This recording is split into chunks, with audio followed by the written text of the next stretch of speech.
हाँ जी, लास्ट में कहा आईजीएनपी लिफ्ट क्या नाम लिखवा दिए थे। तो इसमें स्टार्ट किया था अपन ने आईजीएनपी के लिए कि इरिगेशन के लिए टोटल 7 लिफ्ट और 9 ब्रांचेज बनी हुई। जो ब्रांचेज हैं वो तो लगभग सभी राइट में हैं इसके, सिर्फ एक को छोड़कर, लेकिन लिफ्ट हैं वो सभी किस साइड में है? लिफ्ट सभी लेफ्ट में।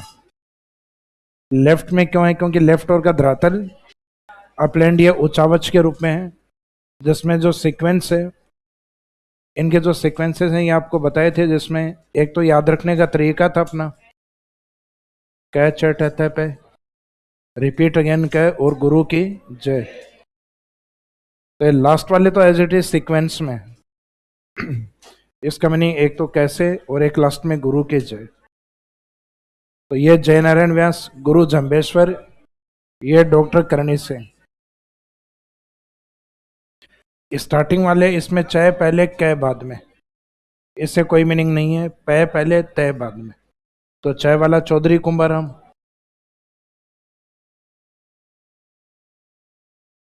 चौधरी कुंभाराम निर्माता के नाम से कंवर सेन। इसके बाद में पन्नालाल बारूपाल, पन्नालाल जी को कहाँ भेजा गया था? नागौर। और तेजाजी सिर्फ कहाँ थे? सिर्फ बीकानेर। करणी सिंह जो भेजा गया था बीकानेर से जोधपुर और गंगानगर जाने वाले, और सबसे ज्यादा जिलों में चौधरी कुंभाराम जो हनुमानगढ़, चूरू और झुंझुनू। तो अब इनको सीक्वेंस वाइज कुछ एक के अंदर डिटेल्स हैं आपके, जैसे सबसे ज्यादा जिलों में फैली हुई Chaudhary Kumbharam, first and longest conversion, यानी निर्माण इसका सबसे पहले हुआ और सबसे ज्यादा लेंथ भी इसकी है। और बीकानेर से नागौर जाने वाली पन्नालाल बारूपाल।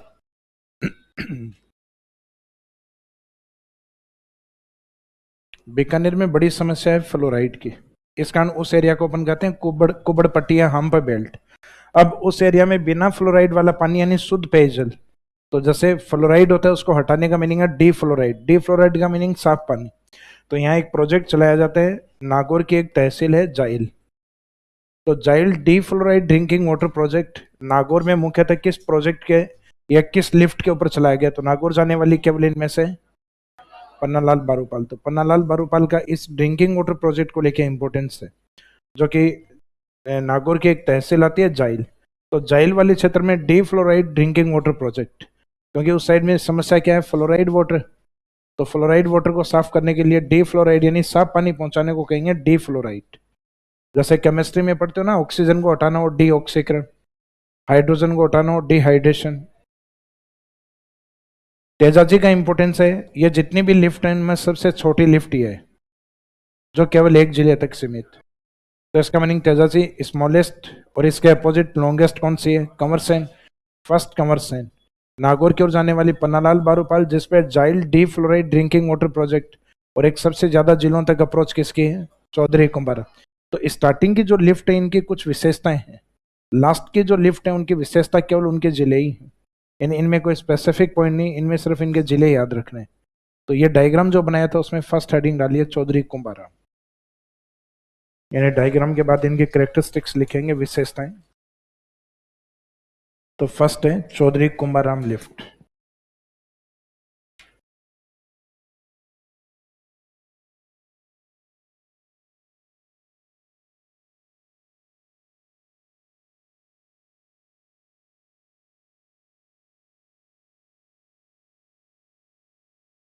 Chaudhary Kumbharam lift, yes.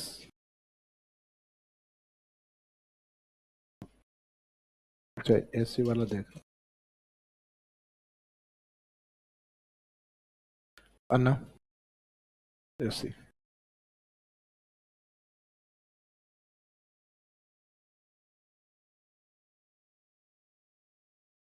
तो चौधरी कुंभाराम, एक तो इसका लिफ्ट कैनाल का विस्तार कौन से एरिया में है और एक इंपॉर्टेंस क्या है? तो फर्स्ट लाइन में लिखेगा दिस लिफ्ट कैनाल,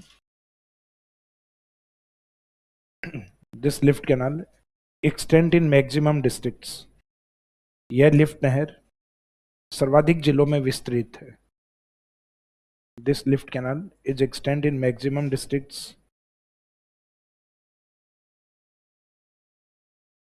यह लिफ्ट नहर सर्वाधिक जिलों में विस्तृत है या वितरित है।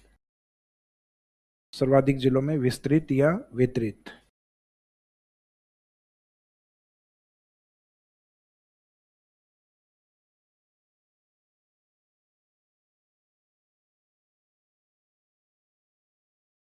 नेक्स्ट लाइन में लिख दिए जिले, विस्तार वाले जिले कौन से हैं। नेक्स्ट में लिखे डिस्ट्रिक्ट्स, जिले।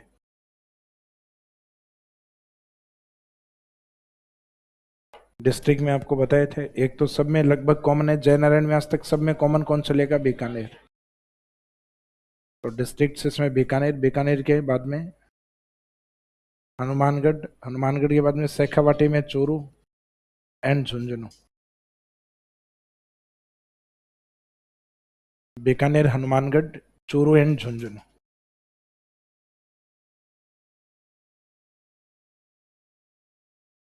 तो इसकी विशेष बात है, सबसे ज्यादा जिलों में वितरण है या सर्वाधिक जिलों में विस्तृत। इसके बाद में सीक्वेंस में नंबर सेकंड पे यानी आगे चलेंगे तो कौन सी मिलेगी, निर्माता के नाम से कंवर लिफ्ट।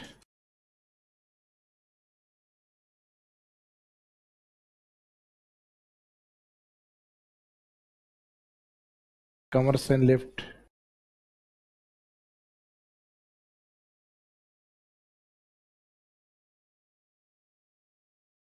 यह एचएनपी की प्रथम एवं सबसे लंबी lift. Kanwar is the first and longest lift off IGNP. Kanwar is the first and longest lift off IGNP. Kanwar IGNP की प्रथम एवं सबसे लंबी लिफ्ट। तो निर्माता ने जिसने बनाई अपने नाम से सबसे लंबी बनाई, हालांकि स्टार्टिंग में नाम दूसरे थे इनके, बाद में नाम चेंज हुए। तो इसका मीनिंग जो सबसे पहले जो बनी थी और सबसे लंबी जो रही थी उसका नाम निर्माता के नाम से रखा गया, कंवर। तो कंवर या it's the first and longest lift off IGNP, ये आईजीएनपी की सबसे लंबी और सबसे बड़ी, फर्स्ट और सबसे लंबी लिफ्ट। अब इसका जो विस्तार है, नेक्स्ट में लिखो, डिस्ट्रिक्ट लिख दो चाहे एक्सटेंशन लिख दीजिए। इसका विस्तार जो है कौन से जिलों में है। तो एक तो जो कॉमन चल रहा है सब में, बीकानेर,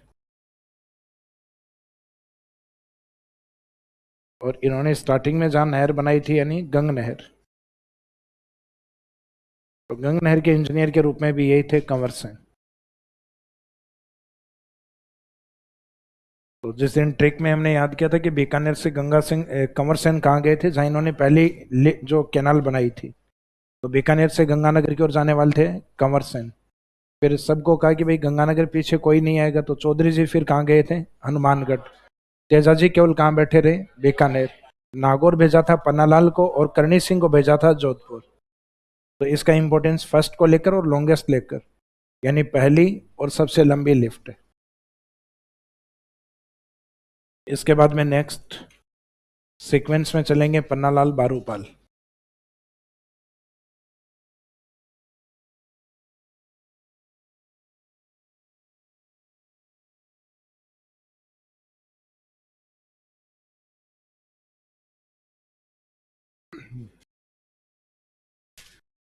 पन्नालाल बारूपाल लिफ्ट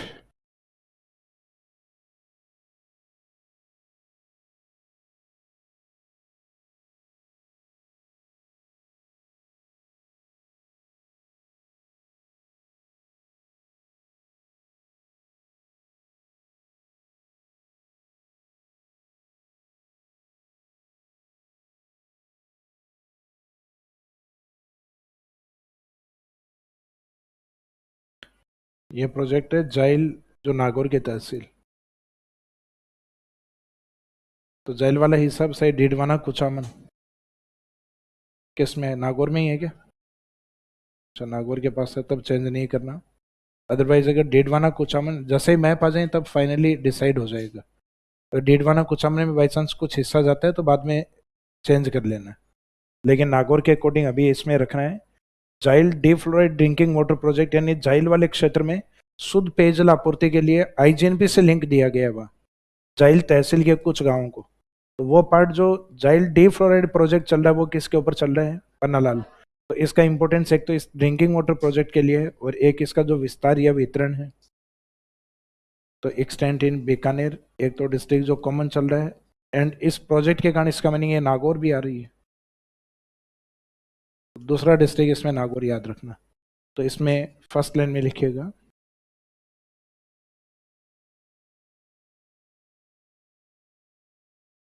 जाइल डी फ्लोराइड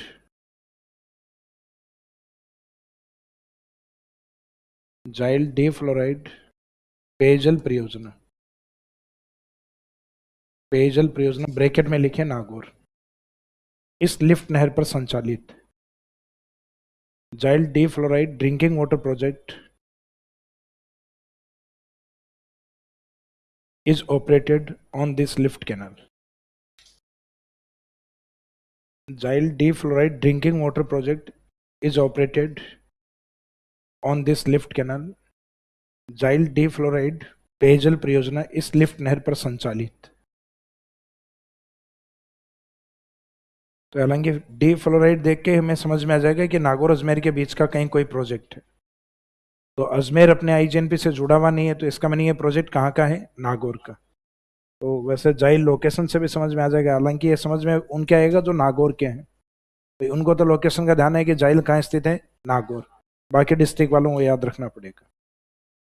अब इसका वितरण है, अब ये प्रोजेक्ट अगर नागौर में है तो इसका वितरण सामान्य सा है कि बीकानेर से और नागौर की तरफ। तो नेक्स्ट लाइन में लिखिएगा एक्सटेंशन या विस्तार बीकानेर एंड नागौर।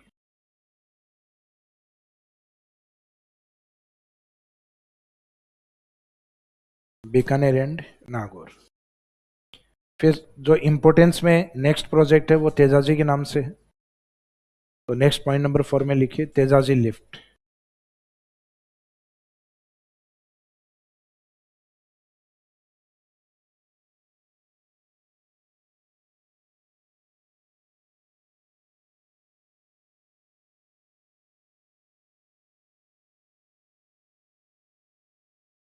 यह आईजीएनपी की सबसे छोटी लिफ्ट।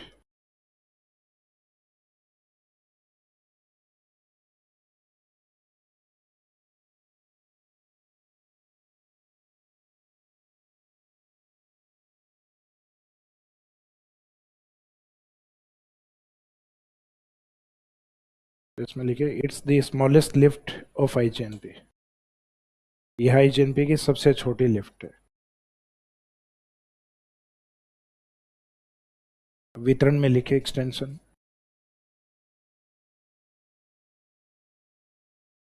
वितरण में यह केवल बीकानेर में विस्तृत। दिस लिफ्ट कैनाल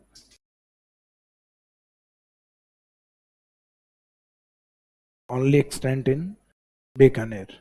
यह लिफ्ट नहर केवल बीकानेर में वितरित, यानी नागौर में नहीं आएगी।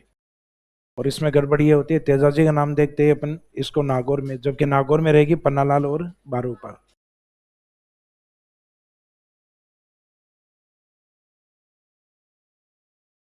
यह केवल बीकानेर में वितरित है या विस्तृत है।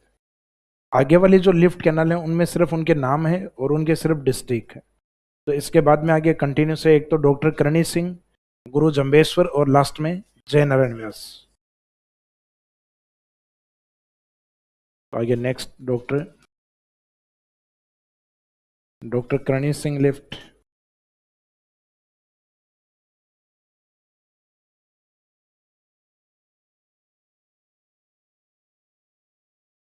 तो इसमें एक्सटेंशन या विस्तार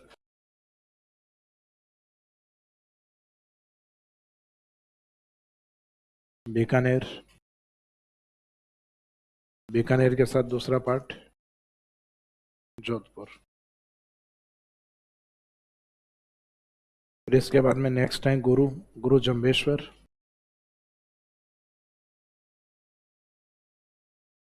गुरु जम्बेश्वर लिफ्ट।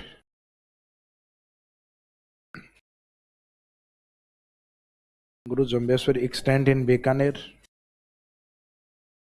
बीकानेर के साथ इसमें दोनों वो जिले रहेंगे जो जयनारायण व्यास वाले, यानी एक तो जोधपुर और एक जैसलमेर।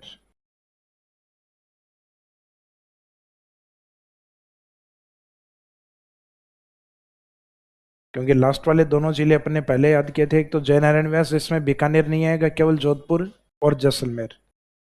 गुरु जंबेश्वर में फर्क इतना ही था, इसमें बीकानेर ऐड हो जाएगा और जयनारायण व्यास वाले दोनों रिपीट करने। तो जयनारायण व्यास वाले थे जोधपुर जैसलमेर और उनके साथ बीकानेर, और लास्ट वाला जो नाम रहेगा जयनारायण व्यास, उसमें बीकानेर हटा देना, केवल जोधपुर और जैसलमेर, ये वाले जिले ही लिखने हैं लास्ट वाले, बीकानेर को ऐड नहीं करना है।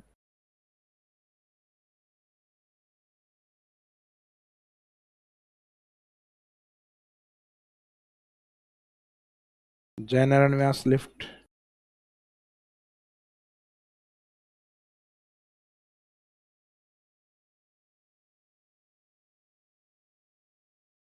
इसमें जो JBB जे वाले जो डिस्ट्रिक्ट है उसमें दोनों जे जो हैं, एक तो जैसलमेर और एक जोधपुर।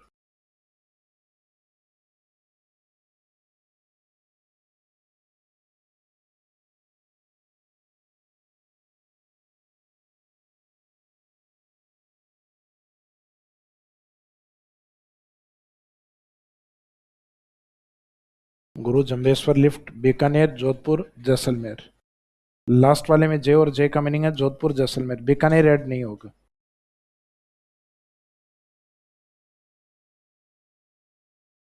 जैसे जितनी भी लिफ्ट आपको बताई थी उन सब में मैंने बीकानेर एक कॉमन डिस्ट्रिक्ट बताया था आपको, लेकिन एक को छोड़कर, जयनारायण व्यास। मीनिंग है कि जब तक बीकानेर आएगा तब तक अपने को नहीं पता कौन सी लिफ्ट है। बीकानेर आने का मीनिंग है 6 लिफ्ट, क्योंकि 6 में बीकानेर, लेकिन बीकानेर नहीं आएगा तब तय है कि कौन है, जयनारायण व्यास। तो बीकानेर की प्रेजेंस का मीनिंग है 6 लिफ्ट हो सकती है, लेकिन बीकानेर नहीं होने का मीनिंग कौन है, जयनारायण व्यास।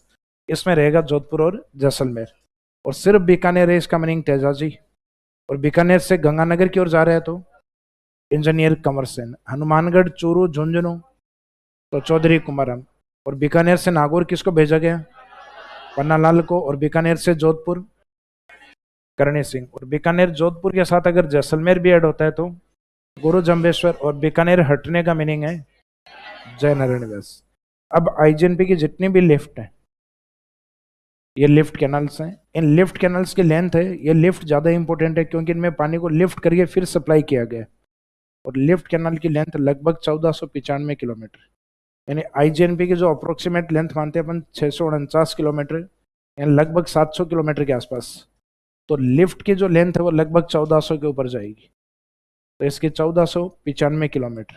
तो जितने भी लिफ्ट आपने लिखे हैं, या तो यहाँ पे या जहाँ डायग्राम बनाया था उस डायग्राम के जस्ट पास में कहीं पे भी लिख दीजिए सभी लिफ्ट नहरों की कुल लंबाई। तो ये IGNP की लंबाई नहीं होगी, सभी लिफ्ट है उनकी लेंथ। तो या तो सभी कंप्लीट हुई है, वहां लिख दो लास्ट में नोट में, total length of lift canals is 1495 kilometre, lift नहरों की कुल लंबाई। तो इसका मीनिंग जो 7 लिफ्ट कैनल्स हैं उनकी length, total length of lift canals is 1495 kilometre, lift नहरों की कुल लंबाई 1495 किलोमीटर।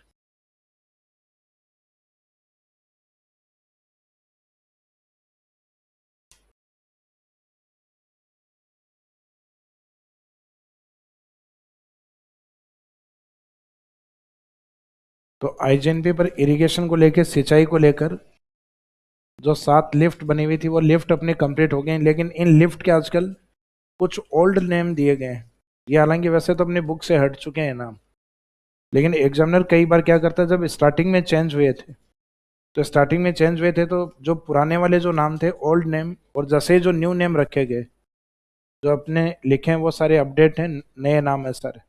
तो उस समय स्टार्टिंग में क्वेश्चन बने थे, पुराने नाम और उनके नाम चेंज क्या क्या किए गए हैं, सुमेलित करवाए गए थे। तो एग्जामिनर क्या करते हैं, कई बार ये पुराने वाले क्वेश्चन उठाते हैं। तो अभी ओल्ड नेम तो अपनी बुक से लगभग गायब है, लेकिन ये पुराने क्वेश्चन तो बचे हुए हैं अभी। तो इन पुराने क्वेश्चन में से क्वेश्चन दे देते हैं कि जो ये लिफ्ट नहर है इसका प्राचीन नाम या पुराना नाम क्या था, या नए वाले नाम देके और फिर पुराने वालों से सुमेलित करवाते हैं। अब उल्टा करते हैं, जब स्टार्टिंग में चेंज हुए थे तो पुराने वाले नाम और उनके परिवर्तित नाम या न्यू नेम इससे मैच करवाया करते थे। तो अब इस लिफ्ट कैनाल्स के ओल्ड नेम क्या है, यानी इन 7 के पुराने नाम, ज्यादातर के पुराने नाम है वो झीलों के नाम से, लेक्स के नाम से दिए हुए हैं। तो इसी में नेक्स्ट लाइन में लिखिएगा, लिफ्ट नहरों के प्राचीन नाम या पुराने नाम।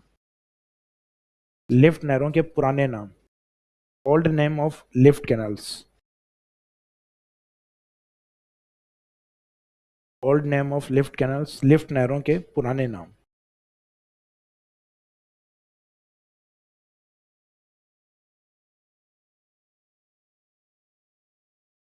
तो एक तरफ तो लिफ्ट कैनाल लिख दीजिए जो अभी हमने पढ़े हैं वो नाम, और एक सामने लिख दीजिए ओल्ड नेम। तो इसमें सीक्वेंस के अकॉर्डिंग ही लिखते हैं अपन। सबसे पहले आपको सीक्वेंस में कौन, चौधरी कुंभाराम, चौधरी कुंभाराम लिफ्ट। तो लिफ्ट लगाने की हालांकि आवश्यकता नहीं, ऑलरेडी ऊपर लिखा हुआ है कि लिफ्ट कैनाल्स हैं। तो चौधरी कुंभाराम, इनका पुराना नाम था लिफ्ट के रूप में गंधेली साहबा।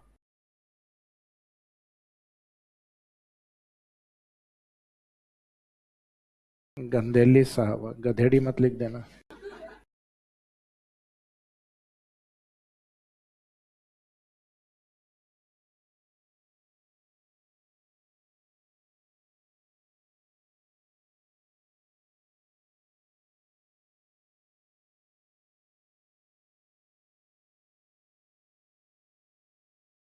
गंधेली साहबा।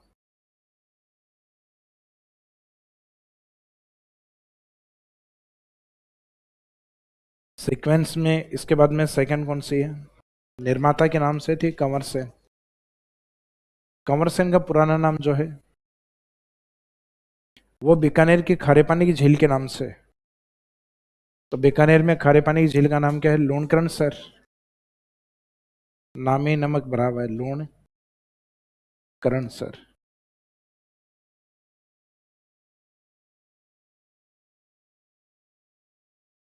लूणकरण सर।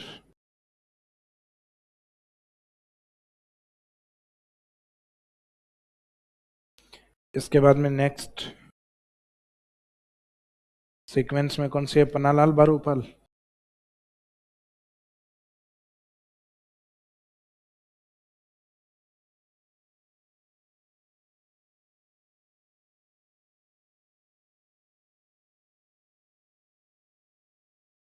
नेक्स्ट पन्नालाल बारूपाल, इसका पुराना नाम, तेजाजी ने पन्नालाल को जब बीकानेर भेजा, सॉरी बीकानेर से नागौर भेजा, तब इनको गज पे बैठा के भेजा था। गज यानी हाथी पर।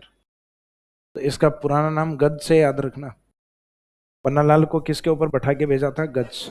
इसका नाम था गजनेर।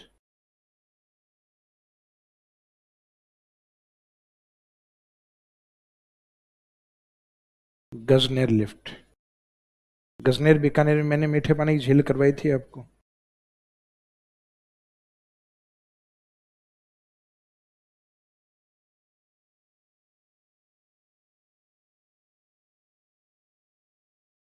इसके बाद में नेक्स्ट सीक्वेंस में कौन सी है, तेजाजी। तो तेजाजी लिफ्ट है, अपने राजस्थान के उत्तरी भाग में और सदर्न पार्ट में कुछ बोलियां प्रचलित हैं। जैसे ये वागड़ वाला एरिया, ट्राइबल एरिया, यहाँ इस साइड में बोली जाने वाली बोली को वागड़ी, और इसके अपोजिट यहाँ बोली जाने वाली बागड़ी। तो ये जो बागड़ी बोली वाला एरिया, ये बागड़ है। तो बागड़ में बोली जाने वाली बागड़ी, और सदन में वागड़ में बोली जाने वाली ये वागड़ी। तो वे और बे का इनका फर्क रहता है। तो इसको बीकानेर वाले क्षेत्र और इसके आसपास, जैसे चूरू वाला ये एरिया, जैसे मैंने आपको राजस्थान का सेमेरी डेजर्ट वाला जो ये पार्ट करवाया था, ये करवाया भी था बांगड़ के नाम से, सेमेरी डेजर्ट एंड बांगड़। तो उस बांगड़ वाले एरिया के कारण इसको नाम दिया जाता है बांगड़ सर के नाम से। इस एरिया को बांगड़ एरिया कहा जाता है, और उसके आधार पे बोली जाने वाली बोली कौन सी है, बागड़ी। तो इसका जो पुराना नाम है, बीकानेर और चूरू की ओर बोले जाने वाली बागड़ी बोली के आधार पे बागड़ी कहा जाता है, क्योंकि वो बागड़ सर एरिया है। तो सर का मीनिंग वो क्षेत्र जहां पानी वगैरह, तालाब वगैरह भरते हैं, वो एरिया। तो तेजाजी लिफ्ट का पुराना नाम क्या था, बांगड़ के नाम से याद रखना, बांगड़ सर।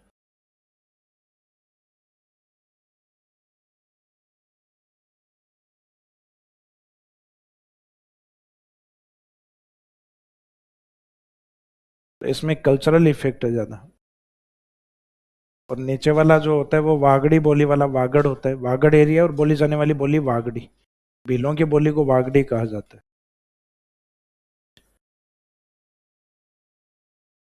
तेजाजी के बाद में जो नेक्स्ट है doctor doctor Karni Singh.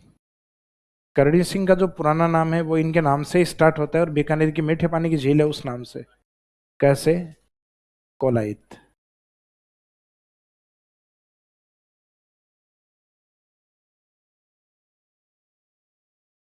Next गुरु जम्बेश्वर।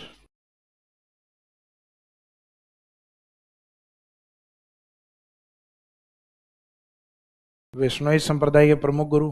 विश्नोई संप्रदाय का जो बेल्ट होता है वो जोधपुर के पास में फलोदी वाला एरिया है। तो इसका पुराना नाम है जोधपुर की एक झील है खारे पानी की, फलोदी। अब तो नया जिला भी है वो। तो इस गुरु जम्बेश्वर लिफ्ट का पुराना नाम है फलोदी लिफ्ट, जोधपुर के खारे पानी की लिफ्ट के नाम से। विश्नोई संप्रदाय वाला जो बेल्ट है उसके पास का एरिया, फलोदी लिफ्ट। लास्ट में है जय नारायण व्यास। जय नारायण व्यास का पुराना नाम है पश्चिमी राजस्थान में सबसे प्रसिद्ध साइट जहां न्यूक्लियर टेस्ट करवाया गया था, पोखरण। तो इसका पुराना नाम था पोखरण लिफ्ट।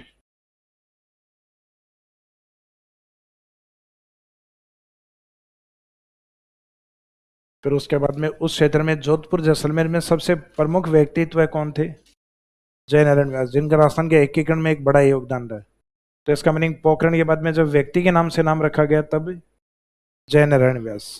फलोदी के आसपास सबसे प्रमुख व्यक्तित्व है जो धार्मिक तौर पे ये एक संप्रदाय के जो प्रमुख हैं वो गुरु जम्बेश्वर, तो फलोदी का नाम रखा गया फिर जम्बेश्वर लिफ्ट के नाम से। और फिर कोलाइत है, कोलाइत का नाम दिया गया वो किसके नाम से? करणी सिंह। और फिर है बांगड़सर, जो कल्चर के अकॉर्डिंग नाम दिया गया है तेजाजी को, तेजाजी लिफ्ट। और इससे पहले पन्नालाल को और नागौर किस पे बैठा के भेजा गया? गज पे। तो पन्नालाल का पुराना नाम गज से याद रखना, गजनेर। और स्वयं जो निर्माता थे उनका नाम था खारे पानी की झील से लूणकरण सर, यानी कंवर सेन का पुराना नाम लूणकरण सर। सबसे अजीब सा नाम है चौधरी कुंभाराम का, गांधी के नाम से गांधी से याद रखें, गंधेली साहबा। तो गंधेली साहबा चौधरी कुंभाराम। तो इनके पुराने नामों में या तो आजकल क्या किया जाते हैं, 3 नाम ठीक दिए जाते हैं, एक नाम गलत लिखा जाता है। ये टफ क्वेश्चन होता है, ये आप तब कर पाते हो या तो जो गलत दिया है उसका आपको पता हो, या सही जो पुरानी वाली जो लिफ्ट है और नए वाली लिफ्ट उनके नाम पुराने क्या थे वो सारे याद हो, तब आप पुराने वाले को या जो गलत नाम लिखा हुआ है उसको निकाल पाओगे। तो आजकल सही सुमेलित 3 करके आजकल सुमेलित नहीं करवाते, एक क्वेश्चन गलत देते हैं उसमें कि पुरानी जो लिफ्ट है वो कौन सी सही सुमेलित नहीं है। इसका मीनिंग 3 तो मैच करके देंगे सही और एक गलत देंगे ऑप्शन। और कई बार हो सकता है कि 4 ऑप्शन दिए जाएं, 4 में 2 सही दिए जाएं, 2 गलत दिए जाएं, और आंसर फिर नीचे दिए हुए कि इनमें से कौन से गलत हैं या कौन से सही हैं, कि 1 2 ठीक है, 2 3 ठीक है, इस तरीके के ऑप्शन दिए जाते हैं आजकल। इसका मीनिंग जो याद करके आए वो सभी याद करके आए सातों। तो पुराने वाले नाम सिर्फ प्रीलिम्स एग्जाम के लिए इंपॉर्टेंट, मेंस में वैसे भी टॉपिक को नहीं पढ़ना, सिर्फ लिफ्ट कैनाल के नाम पूछ सकते हैं। और उसमें सिंपल नाम पूछेंगे, वो नाम लिखने हैं और उनके सामने उनके जिले लिखने, विशेषता ही नहीं लिखनी। विशेषता लिखोगे तो अभी लिखा था अपने लगभग एक डेढ़ पेज होगा, यानी 100 वर्ड्स में क्वेश्चन नहीं आएगा, ये अधिकतम 50 वर्ड में। और ये आरपीसी का पुराना ट्रेडिशनल क्वेश्चन है, जितनी भी बार पूछा है सिर्फ लिफ्ट कैनाल्स पूछे हैं, ब्रांचेज कभी नहीं पूछे इन्होंने। अब हेडिंग डालिए ब्रांचेज ऑफ आईजीएनपी। अपना वैसे एक हेडिंग चल रहा था कि आईजीएनपी के द्वारा जो सिंचाई की जाती है उसमें 7 लिफ्ट और 9 शाखाओं का निर्माण किया गया है, तो उसमें 7 लिफ्ट कंप्लीट हो चुके हैं। अब हेडिंग है ब्रांचेज ऑफ आईजीएनपी।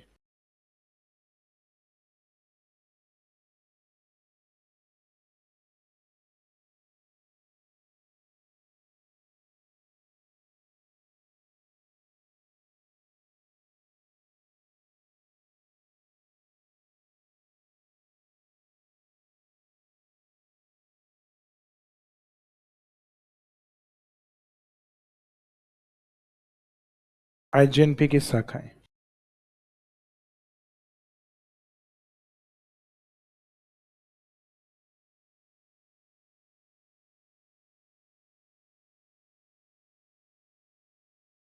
अब शाखाएं इसमें टोटल कितनी है?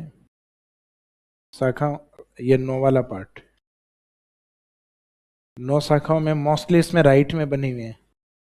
सिर्फ एक अपवाद है जो स्टार्टिंग में लेफ्ट में निकाला गया। लेफ्ट वाले का नाम है रावत सर। शाखाएं लगभग स्थानों के नाम से, लास्ट में 2 व्यक्तियों के नाम से, शहीदों के नाम से। तो रावत सर कहाँ पड़ता है? ये हनुमानगढ़ में। रावत सर के जस्ट सामने इस साइड में गंगानगर की ओर, जिसमें एक तो नया जिला भी बन गया है अनूपगढ़। तो एक तो ब्रांच है श्री गंगानगर में सूरतगढ़ के नाम से, एक अनूपगढ़ के नाम से। तो अनूपगढ़ वाले एरिया को कवर करती है वो अनूपगढ़, और इस अनूपगढ़ में हो सकता है कि गंगानगर का हिस्सा भी शामिल हो, लेकिन यह तो आने वाले टाइम में ही पता चलेगा अपने को। तो ये वाला जो सूरतगढ़ और अनूपगढ़ वाला पार्ट है, इसमें रहेंगे अपने दोनों डिस्ट्रिक्ट, सॉरी दोनों ब्रांचेज श्री गंगानगर में।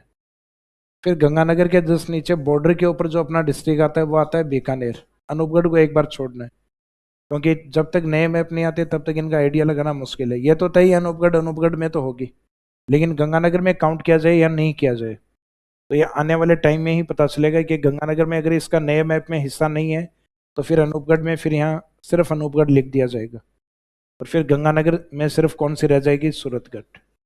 तो सीक्वेंस में यह सूरतगढ़, उसके नीचे अनूपगढ़। आपको ध्यान हो लास्ट वाले टॉपिक में इन्हीं नामों से मैंने सागर लिखवाए थे आपको। एक तो सुर से लिखवाया था सुर सागर, और एक अनूप से अनूप सागर। तो सागर के रूप में इसका मीनिंग लेक है और वो बीकानेर में, और गढ़ के नाम से तो गंगानगर में। ये फिर लोकेशन है सिटी के नाम। तो एक गए वाले तो रहेंगे गंगानगर में और सागर रहेंगे तब बीकानेर में। फिर नीचे की ओर आओगे बीकानेर की ओर, गंगानगर से नीचे बॉर्डर की तरफ, तो इसमें आएगी एक तो पुगल, एक दंतौर या दांतौर, एक बरसलपुर, लेकिन ज्योग्राफी में अपने नाम क्या लिखा रहता है? बिरसलपुर।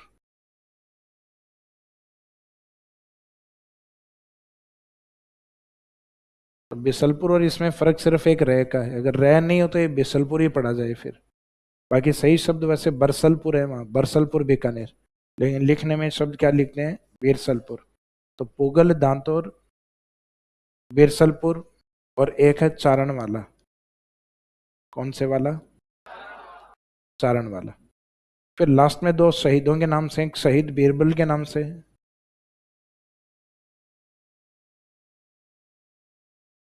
और एक स्वतंत्रता सेनानियों में जिनको जेल में जिंदा जला दिया गया था, सागरमल गोपा, शहीद सागरमल गोपा।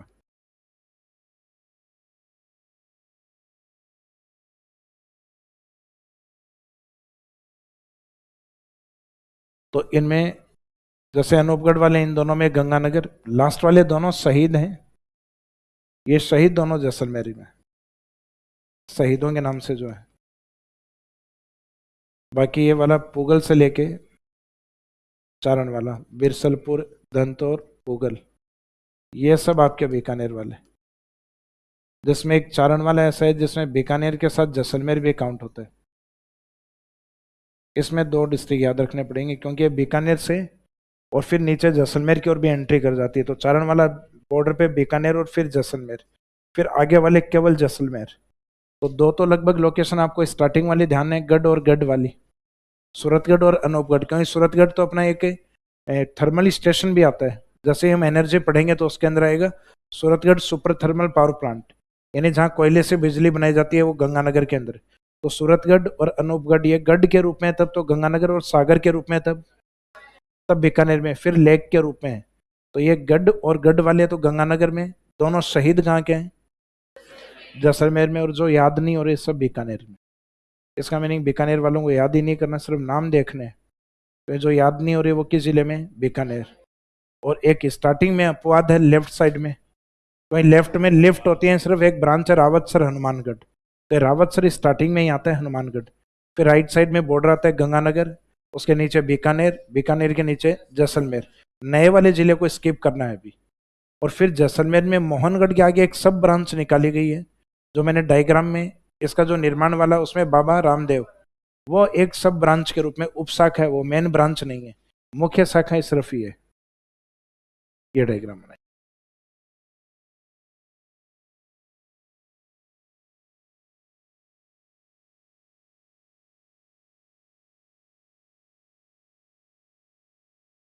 रावतसर हनुमानगढ़,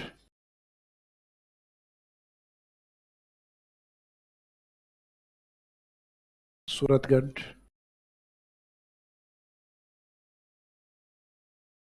अनूपगढ़,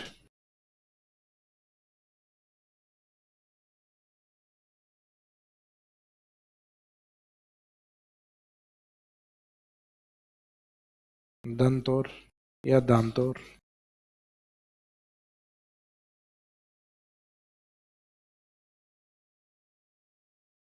बीरसलपुर या बरसलपुर जिसको कहा जाता है।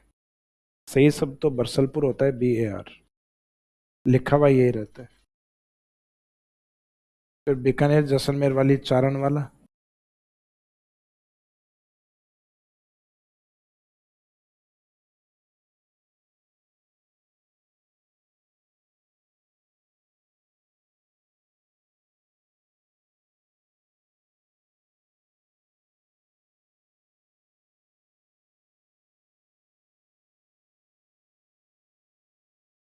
ये तो शहीद सागरमल गोपाई, ये तो आपके हिस्ट्री में भी आ चुके होंगे।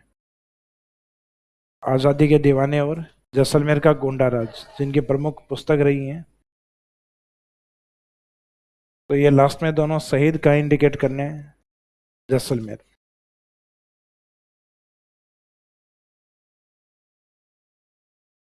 तो गढ़ हैं गंगानगर वाले, शहीद हैं जैसलमेर वाले, और बीच में जो याद कम हो वो सारे बीकानेर, लेकिन उसमें चारण वाला ऐसा है जो बीकानेर से और जैसलमेर की ओर। तो पूगल, दांतौर, बिरसलपुर या बरसलपुर चारण वाला, ये बीकानेर। और एक लेफ्ट में स्टार्टिंग वाला अपवाद हनुमानगढ़ के अंदर, लेफ्ट में केवल एक ही, और 2 जिलों में भी केवल एक, बाकी सबके इंडिविजुअल अलग अलग जिले। चारण वाला सिर्फ 2 जिलों में, ये एकमात्र ऐसे है जो 2 जिलों में है, बाकी ब्रांचेस लगभग एक एक जिले तक ही सीमित। तो इसमें 2 अपवाद हैं, एक तो 2 जिले वाला चरण वाला, और एक लेफ्ट में जो है वो है रावतसर। आपको अपने अकॉर्डिंग राइट में दिखाई देगी, तो अपने को IJNP की तरफ फेस करना है, यानी इस साइड में, और फिर IJNP की तरफ फेस करके यानी इस तरफ फिर देखेंगे तो ये लेफ्ट में, एकमात्र लेफ्ट में रावतसर। रावतसर में आके ब्रैकेट में लिख भी दो, लेफ्ट साइड, बाईं ओर।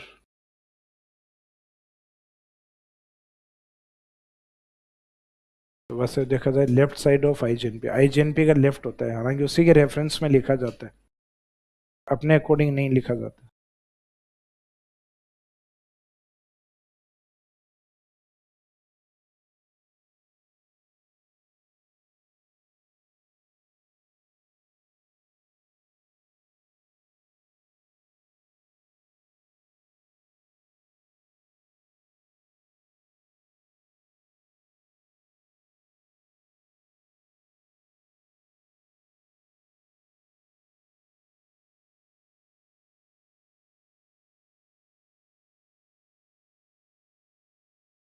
तो ब्रांचेज में अधिक से अधिक नाम पूछे जा सकते हैं, लेकिन आज तक यहाँ से क्वेश्चन कभी पूछा ही नहीं गया।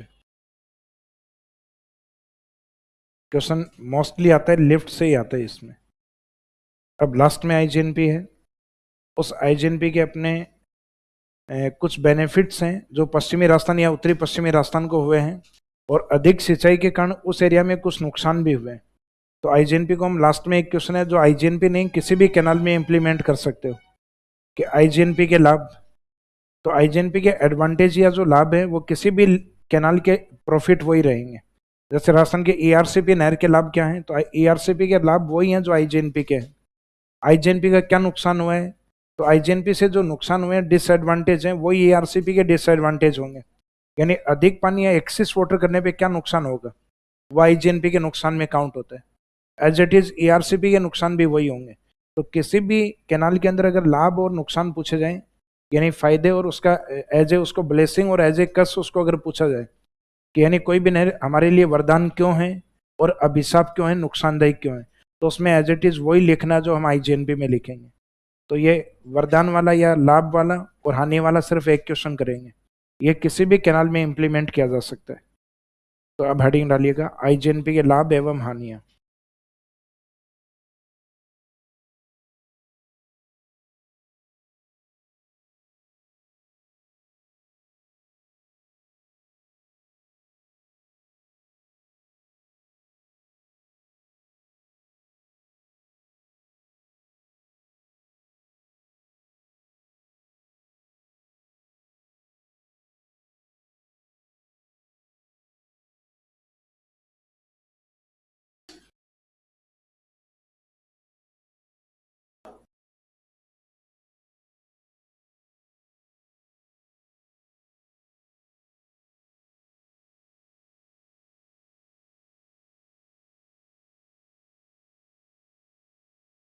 आईजीएनपी के लाभ, लाभ का मीनिंग है हमारे लिए किस तरीके से वरदान।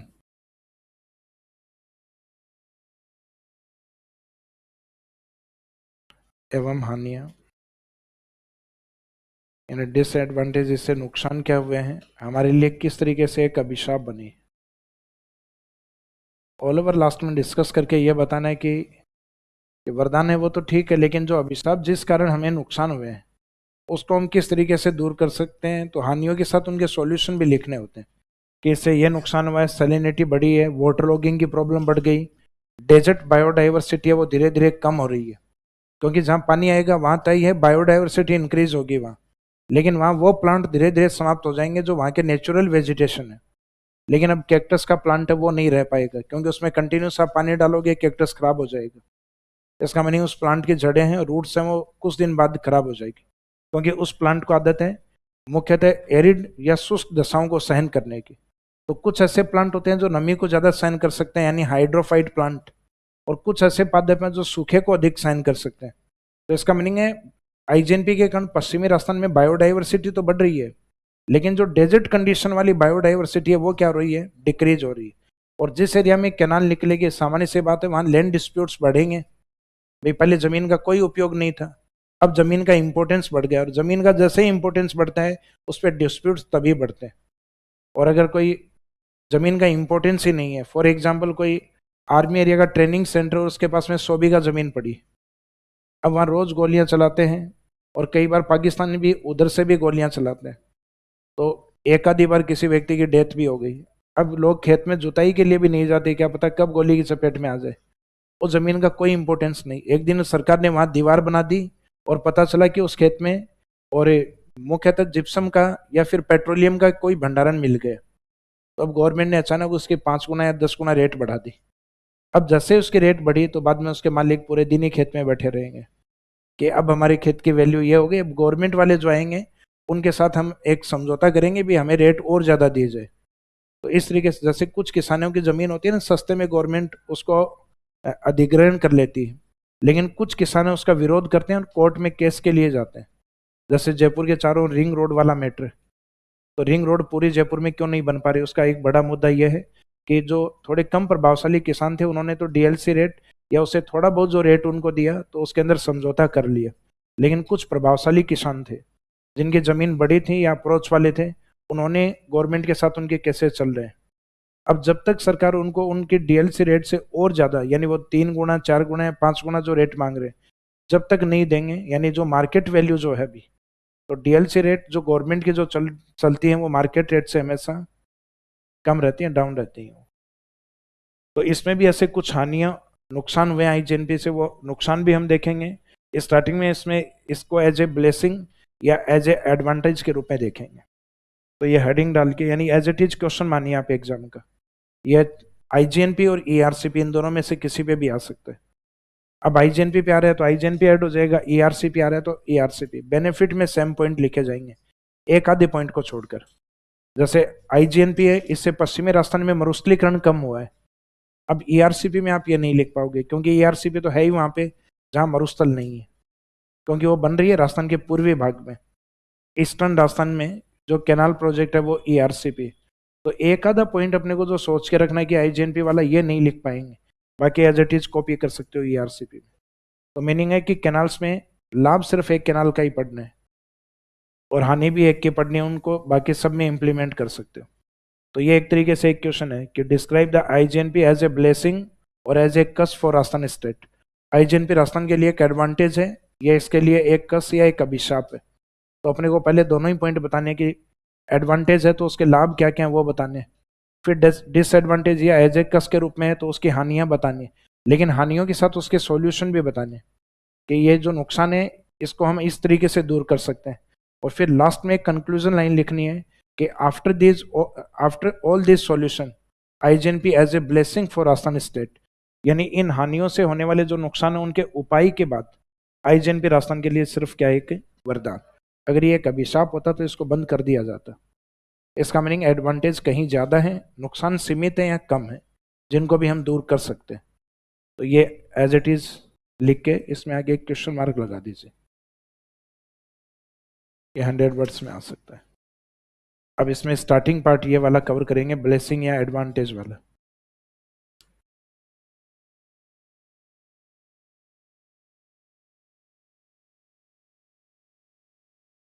आईजीएनपी के लाभ। आईजीएनपी एज ए ब्लेसिंग या एडवांटेज ऑफ आईजीएनपी, मीनिंग है कि आईजीएनपी एक वरदान के रूप में या आईजीएनपी के लाभ।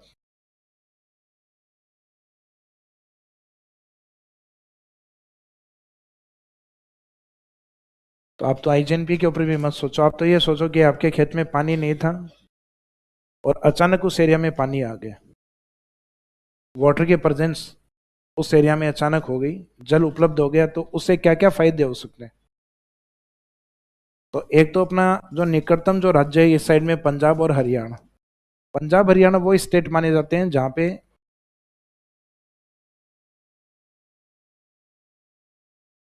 जहां ग्रीन रिवॉल्यूशन या हरित क्रांति की स्टार्टिंग हुई।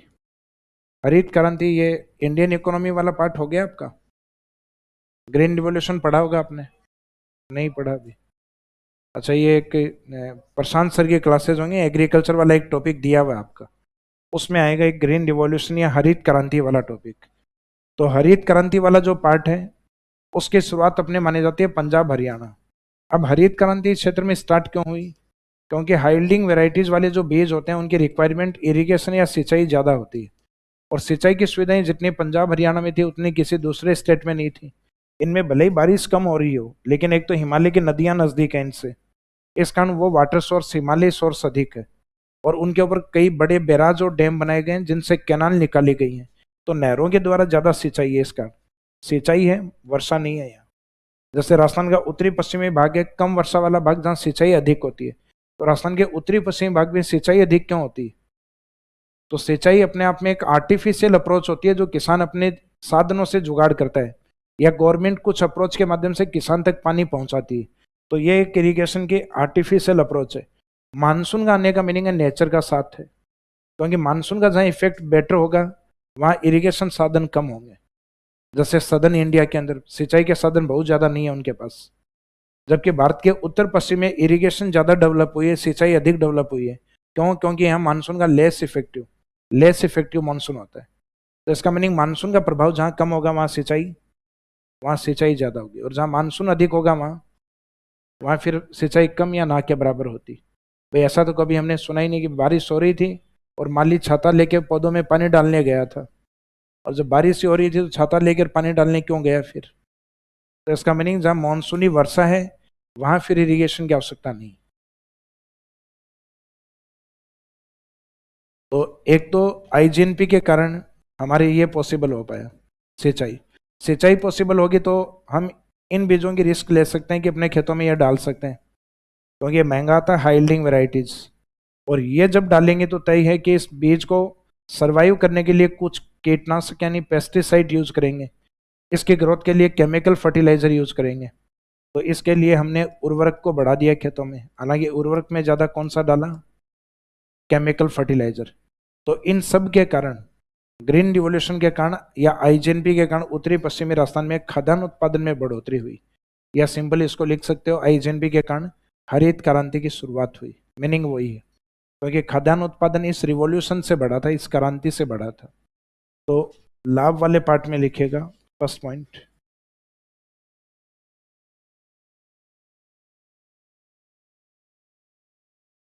हरित क्रांति।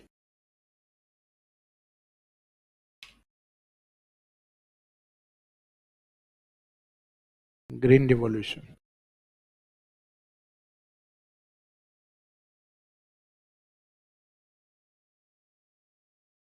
आईजीएनपी के कारण उत्तरी पश्चिमी राजस्थान में खाद्यान्न उत्पादन में बढ़ोतरी हुई। वो खाद्यान्न उत्पादन की क्रांति को ही हम हरित क्रांति कहते हैं। तो हेडिंग ग्रीन रिवॉल्यूशन से लिख दो हरित क्रांति के नाम से। आईजीएनपी के कारण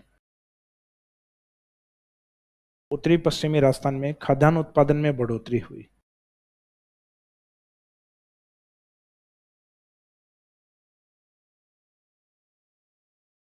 food grains,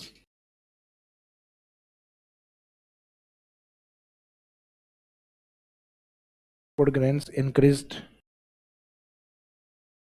in northern western Rajasthan due to IGNP.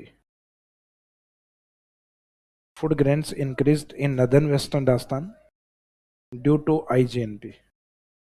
IGNP के कारण उत्तरी पश्चिमी राजस्थान में खाद्यान्न उत्पादन में बढ़ोतरी हुई या खाद्यान्नों में बढ़ोतरी हुई।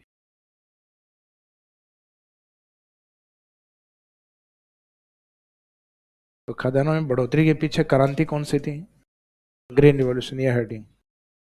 लेकिन क्रांति है, हरित क्रांति को कहा जाता है कि टेक्नोलॉजी पैकेज होता है एक, जिसमें टेक्नोलॉजी पैकेज पूरा अप्लाई होता है तब जाके सक्सेस होती है। वो पैकेज ये होता है हाई यील्डिंग वेराइटीज होनी चाहिए, उनके साथ इरिगेशन होनी चाहिए, सिंचाई होनी चाहिए, उसके साथ केमिकल फर्टिलाइजर होना चाहिए। और ये सारी चीजें जब एक साथ इंप्लीमेंट होती हैं तब जाके क्रांति सक्सेस होती। तो जिन क्षेत्रों में बहुत अच्छी सिंचाई हो वहां पे बढ़िया बीज लाया जाता है। केमिकल तो एक कट्टा होता है, इसको लाके कभी डाल दो चाहे खेत में, तो ये ज्यादा इंपॉर्टेंट नहीं है। ये वाले हाई यील्डिंग वैरायटीज भी पैकेट में आते हैं। मुख्य मुद्दा यह है इरिगेशन, क्योंकि इरिगेशन कट्टे में नहीं आता पानी। तो इसका मीनिंग या तो आपकी बारिश बहुत अच्छी होनी चाहिए या फिर बाद में इरिगेशन के सोर्स वहां बेटर होने चाहिए, कैनाल वगैरह। तो इसका मीनिंग है कि इसमें हम डिपेंड करेंगे अपने रिसोर्सेज के ऊपर। तो ये जहां होगा वहां ग्रीन रिवोल्यूशन स्टार्ट हो जाएगी। तो बात इसी की चल रही है आईजीएनपी की, इरिगेशन की। इसके बाद में नेक्स्ट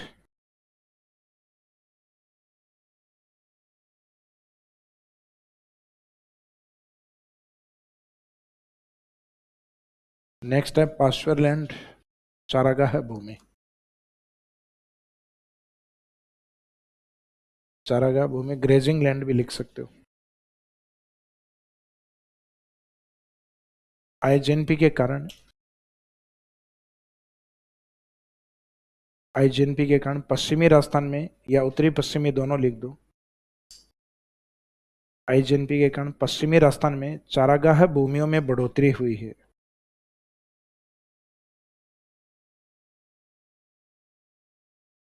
पाश्चर लैंड्स या grazing land increased in western Rajasthan due to IGNP. तो रेफरेंस बार बार वही है, ड्यू टू आईजीएनपी। आईजीएनपी के कारण पश्चिमी राजस्थान में चारागाह भूमियों में बढ़ोतरी हुई है या चारागाहों का विस्तार हुआ है। सामान्य सी बात है, जब चारागाह बढ़ेंगे तो उसके साथ साथ अपने लाइफ स्टॉक बढ़ता है, पशु संपदा बढ़ती। तो पश्चिमी राजस्थान में जिन एरियाज में बहुत ज्यादा प्रोडक्शन नहीं है तो वहां चारागाह भूमियों का विकास करके और पशुपालन अधिक होता है।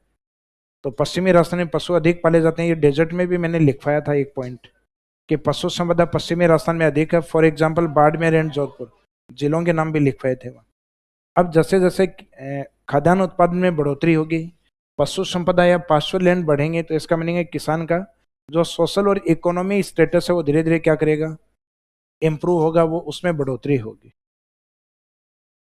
तो नेक्स्ट में लिखे इसमें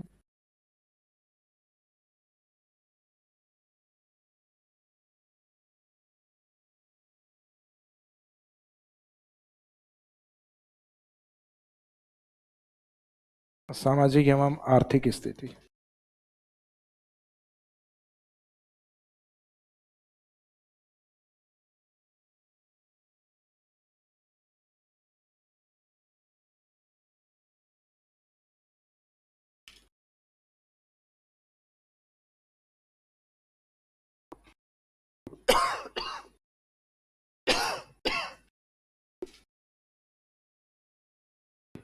नेक्स्ट में लिखे सोशल एंड इकोनॉमिक स्टेटस, सामाजिक एवं आर्थिक स्थिति। इसमें लिखे आईजीएनपी के कारण, आईजीएनपी के कारण उत्तरी पश्चिमी राजस्थान में किसानों की सामाजिक एवं आर्थिक स्थिति में सुधार हुआ है।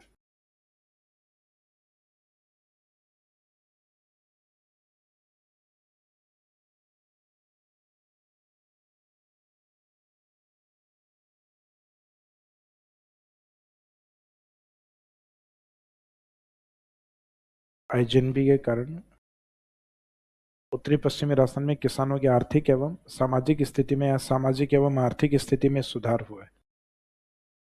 In northern western Rajasthan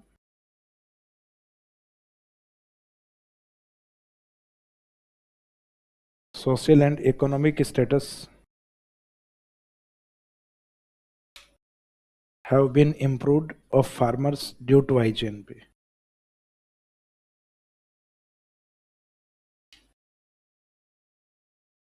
Social and economic status have been improved of farmers due to IGNP. Social और इकोनॉमिक स्टेटस का मीनिंग ये है कि जो किसान पहले ये नहीं सोच पाते थे कि पक्के मकान बनाए जाए, घर में कोई साधन लाया जाए, इन ट्रांसपोर्टेशन की सर्विस या बच्चों को एजुकेशन या शिक्षा ये दी जाए, तो ये सारे हमारा एक इकोनॉमिक और सोशल स्टेटस होता है। जैसे जैसे व्यक्ति के पास पैसा आता है तो उसका एक अलग सोशल स्टेटस और एक अलग इकोनॉमिक स्टेटस बन जाता है। जैसे पंजाब वाले जो किसान हैं वो वहाँ कैनाल या नहरों के कारण अधिक समृद्ध माने जाते हैं। जैसे भले ही कितना ही बड़ा खेत हो, लेकिन किसान के घर में ये तय है कि पंजाब के जो किसान हैं ज़्यादातर मोस्टली उनके एक घर में ट्रक जरूर खड़ा रहता है। जैसे पश्चिमी राजस्थान के किसानों का पहले एक ट्रेंड था कि उनके घर में ऊंट जरूर रहता था। गांव में चले जाते तो किसान या खेती जो आदमी करता वो खेती के लिए, खेत की बुआई के लिए, जुताई के लिए, सामान को घर तक ढोने के लिए या खेत तक ले जाने के लिए वो घर में किसको रखते थे? ऊंट को रखते थे। ऐसा ट्रेंड जैसे जैसे पंजाब वाले किसानों का स्टेटस जैसे जैसे बढ़ा तो इन्होंने ट्रक रखना स्टार्ट। जो ट्रैक्टर होता है ना गांव में, वो ट्रैक्टर वाला, हाँ वो वाला ट्रक है। तो जो ट्रैक्टर इन्होंने घर में रखना एक स्टेटस बना लिया कि फार्मर है तो घर के आगे ट्रैक्टर होना ही होना चाहिए। और इसका एग्जाम्पल आपने पुराने पंजाबी गानों में देखा होगा। पंजाबी गाना तब कंप्लीट हो जाता जब बीच में एक बार सिंगर है वो ट्रैक्टर से चक्कर लगा के जाता है। अब जैसे जैसे उन लोगों की आमदनी और बढ़ने लग गई तो आजकल ट्रैक्टर गायब है, उसके जगह ऑडी, जगुआर ये वाले आ चुके हैं। अब गाड़ियां आ गई उसके जगह। तो इसका मीनिंग है कि पंजाब कल्चर में ट्रैक्टर बहुत ज्यादा है। भाई जुताई या बुआई गांव में दूसरे ट्रैक्टर से करनी है, ये ट्रैक्टर इसलिए खड़ा है कि हम किसान हैं। इसका मीनिंग घर के सामने एक ट्रैक्टर खड़ा होना जरूरी है। वहाँ लगभग जिनकी स्थिति ठीक है वो लगभग अपने घर के सामने ट्रैक्टर रखते हैं। इससे पंजाब के लोगों के ऊपर धीरे धीरे लोन बढ़ने लग गए। तो वहाँ लोन बढ़ने का, उन लोगों के ऊपर कर्जा बढ़ने का कारण एक ही है। भाई नहीं होता, बैंक जब आसानी से लोन देगा तो आदमी क्या करेगा? भाई आज का आदमी देखो, आधा क्या लगभग पौन आदमी गिरवी रखा हुआ है। भाई खुद के स्टेटस पे तो 25% जीवित है, बाकी 75% तो सरकार और मुख्यतः बैंकों के ऊपर जीवित है आदमी। मेरी तरफ मत देखो, मैं भी ऐसा ही हूं। तो इसमें नेक्स्ट पॉइंट नंबर 4,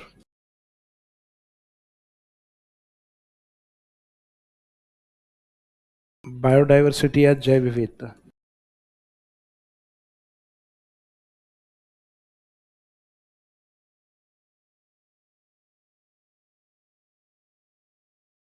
आईजीएनपी के कारण उत्तरी पश्चिमी राजस्थान में जैव विविधता में बढ़ोतरी हुई।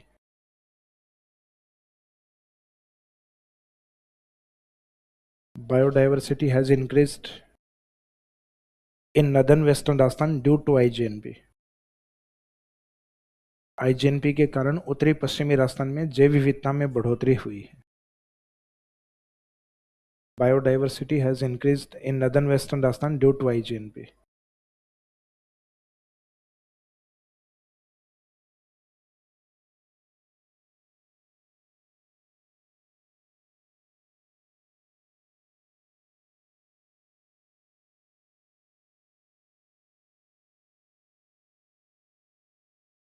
नेक्स्ट है मत्स्य पालन, बेसिक कल्चर।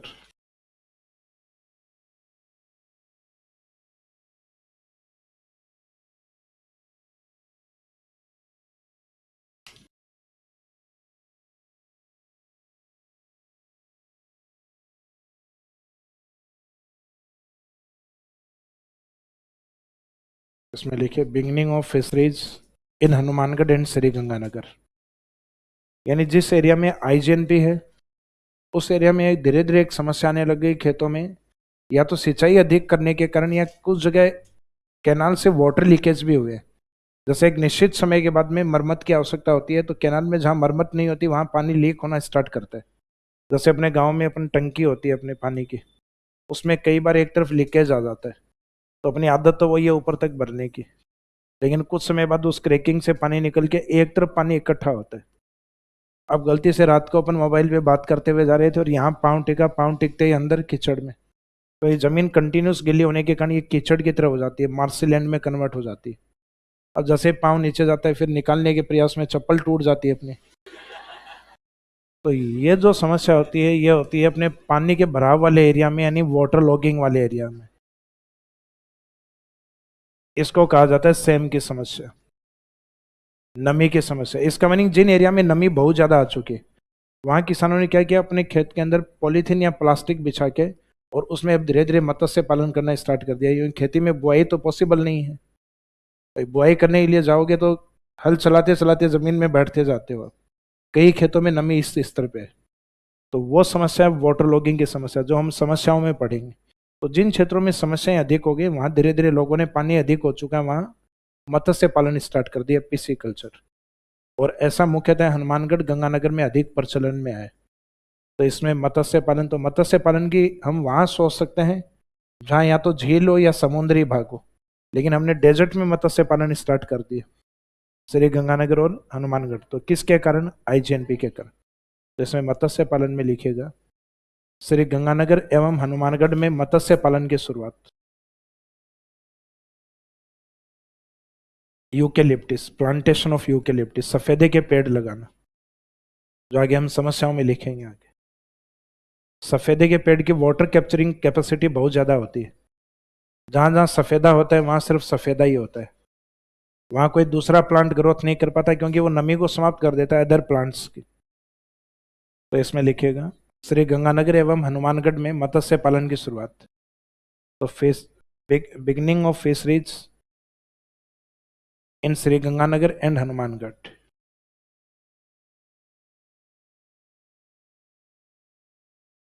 बिगनिंग है started of fisheries in Shri Ganganagar and Hanumangarh. Shri Ganganagar एवं हनुमानगढ़ में मत्स्य पालन की शुरुआत।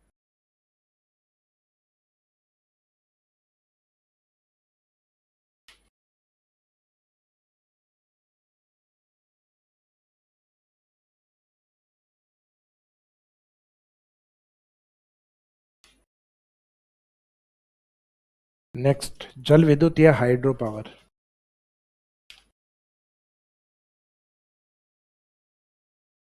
ये वो कार्य जो आईजीएनपी को बनाते टाइम भी शायद नहीं सोचा होगा इन्होंने कि आईजीएनपी पे जल विद्युत उत्पादन भी किया जाएगा।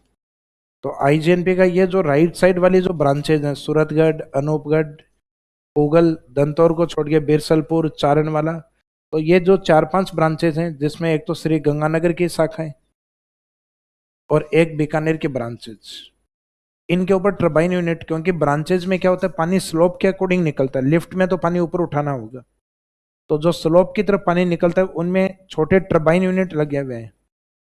हालांकि सबकी कैपेसिटी तो नहीं बताई गई, अलग अलग टोटल बताया गया लगभग 23.85 मेगावाट, यानी approximate 24 megawatt hydro energy generate होती है।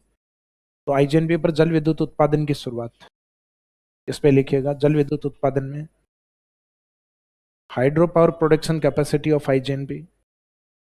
आईजीएनपी की जल विद्युत उत्पादन क्षमता 24 मेगावाट। इसका मीनिंग जल विद्युत उत्पादित की जाती है इससे। Hydro power production capacity of IGNP, IGNP की जल विद्युत उत्पादन क्षमता, hydro power production capacity of IGNP इस 23.85 लिख दो, या लिख दो अप्रोक्सीमेट 24 मेगावाट। अप्रोक्सीमेट में चाहे 25 भी लिख दो, गलत नहीं है, लगभग।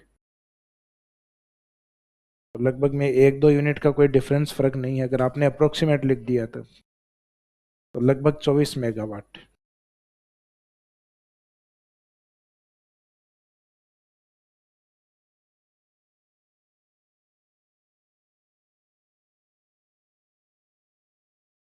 राजस्थान में नए जिले बनाए गए, क्या नए जिलों के निर्माण से कुछ फायदे हैं या नहीं है? ऑल बैच F12 है, मतलब सबकी तरफ से लिख दिया आपने है। बताओ सबके मन में क्या चल रहा है?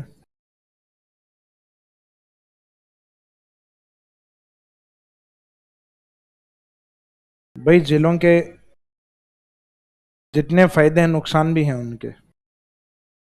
फायदे तो ये हैं कि अपनी जो अप्रोच होती है कार्य करने की वो सीमित हो जाती है। अप्रोच का मीनिंग है अपने काम आसानी से होंगे। भाई जैसे जयपुर के ऊपर पहले लोड था 66 लाख जनसंख्या का, और अब उस लोड को कम करके 4 भागों में डिवाइड कर दिया। अब जयपुर ग्रामीण का कार्य अलग जगह होगा, जयपुर शहर का अलग जगह होगा, कोटपुतली बहरोड का पार्ट अलग हो गया, दुद्दू का पार्ट अलग हो गया। तो इसका मीनिंग जो एडमिनिस्ट्रेशन पहले जितनी जनसंख्या के ऊपर एक था, अब वो कितने में डिवाइड हो गया, 4। तो उतना ही काम करने वाले 3 व्यक्ति एक्स्ट्रा और अवेलेबल होंगे। तो इसका मीनिंग एक तो अपना जो कार्य है वो आसानी से संपन्न होंगे। एडमिनिस्ट्रेटिव अप्रोच है सरकार की वो और ज़्यादा बढ़ेगी। प्रशासनिक जो दायरा है वो बढ़ता है। प्रशासनिक दायरा बढ़ने का मीनिंग है कि आम जनता तक जो अप्रोच है वो बढ़ती है। भाई वैसे तो देखा जाए प्रशासन का दायरा सीमित हो रहा है, लेकिन इसमें अप्रोच का मीनिंग है जो सर्विसेज का जो अप्रोच है वो बढ़ती है। नुकसान ज़्यादा यह है कि जितने ज़्यादा जिले बनाओगे बजट गवर्नमेंट का और अधिक आएगा, ऑफिसेज और अधिक बनाने पड़ेंगे। भाई एक अधिकारी अपॉइंट था, अब 4 अधिकारी अपॉइंट करने पड़ेंगे, 3 एक्स्ट्रा और करने पड़ेंगे। एक जिले के 2 टुकड़े कर दिए, इसका मीनिंग एक जिला कलेक्टर था, अब 2 जिला कलेक्टर होंगे। तो इसका मीनिंग है कि जो गवर्नमेंट के ऊपर सबसे बड़ा जो है वो वित्तीय भार या आर्थिक भार या बजट का भार है वो बढ़ जाएगा। सबसे बड़ा नुकसान यही है। और एक जो जिलों की मॉनिटरिंग 33 जिले होते हैं तो मॉनिटरिंग करवाना थोड़ा इजी था। भाई डिस्ट्रिक्ट 33 हैं तो 33 की मॉनिटरिंग करवानी है, 50 हैं तो 50 की मॉनिटरिंग करवानी होगी, 100 बना दोगे तो 100 की मॉनिटरिंग करवानी होगी। तो मॉनिटरिंग और गवर्नमेंट जो रिकॉर्ड है वो थोड़ा सा मुश्किल हो जाएगा रखना। एक स्कीम से इम्प्लीमेंट करना थोड़ा मुश्किल होगा, क्योंकि वो आदेश जो पहले 33 जिलों के लिए निकलते थे वो आदेश अब 50 जिले, और रिव्यू भी 50 का करवाना पड़ेगा। तो इसका मीनिंग है कुछ चीज़ें गवर्नमेंट के लिए मुश्किल होंगी और कुछ आसान होंगी। तो फायदे और नुकसान दोनों ही हैं इनके। इसके बाद में नेक्स्ट जल विद्युत के बाद में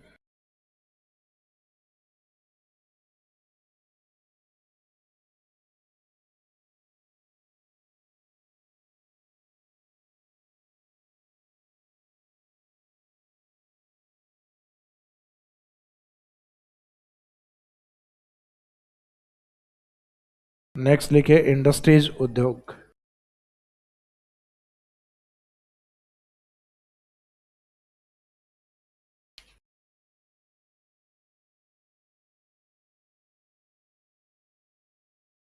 आईजीएनपी के कारण पश्चिमी राजस्थान में नए औद्योगिक युग की शुरुआत हुई है।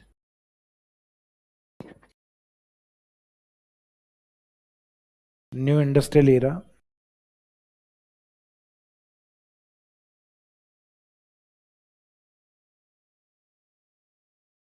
New industrial era started in northern western Rajasthan या western Rajasthan due to IGNP. IGNP के कारण पश्चिमी राजस्थान में नए औद्योगिक युग की शुरुआत। एग्जाम्पल पेट्रोलियम रिफाइनरी, उदाहरण लिख दीजिए पेट्रोलियम रिफाइनरी, क्योंकि पेट्रोलियम रिफाइनरी है उसको जो वाटर सप्लाई दी जा रही है वो किसके द्वारा दी जा रही है, आईजीएनपी के द्वारा। एग्जाम्पल पेट्रोलियम रिफाइनरी, जो आगे अपना टॉपिक आएगा अभी इसमें खनिज वाले पार्ट में।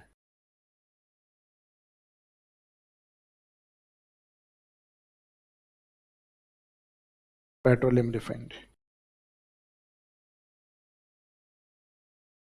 नेक्स्ट पॉइंट नंबर 8,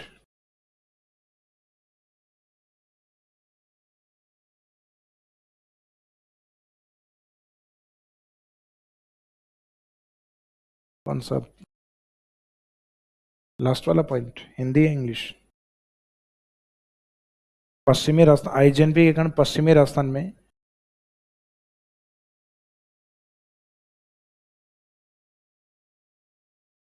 नए औद्योगिक युग की शुरुआत।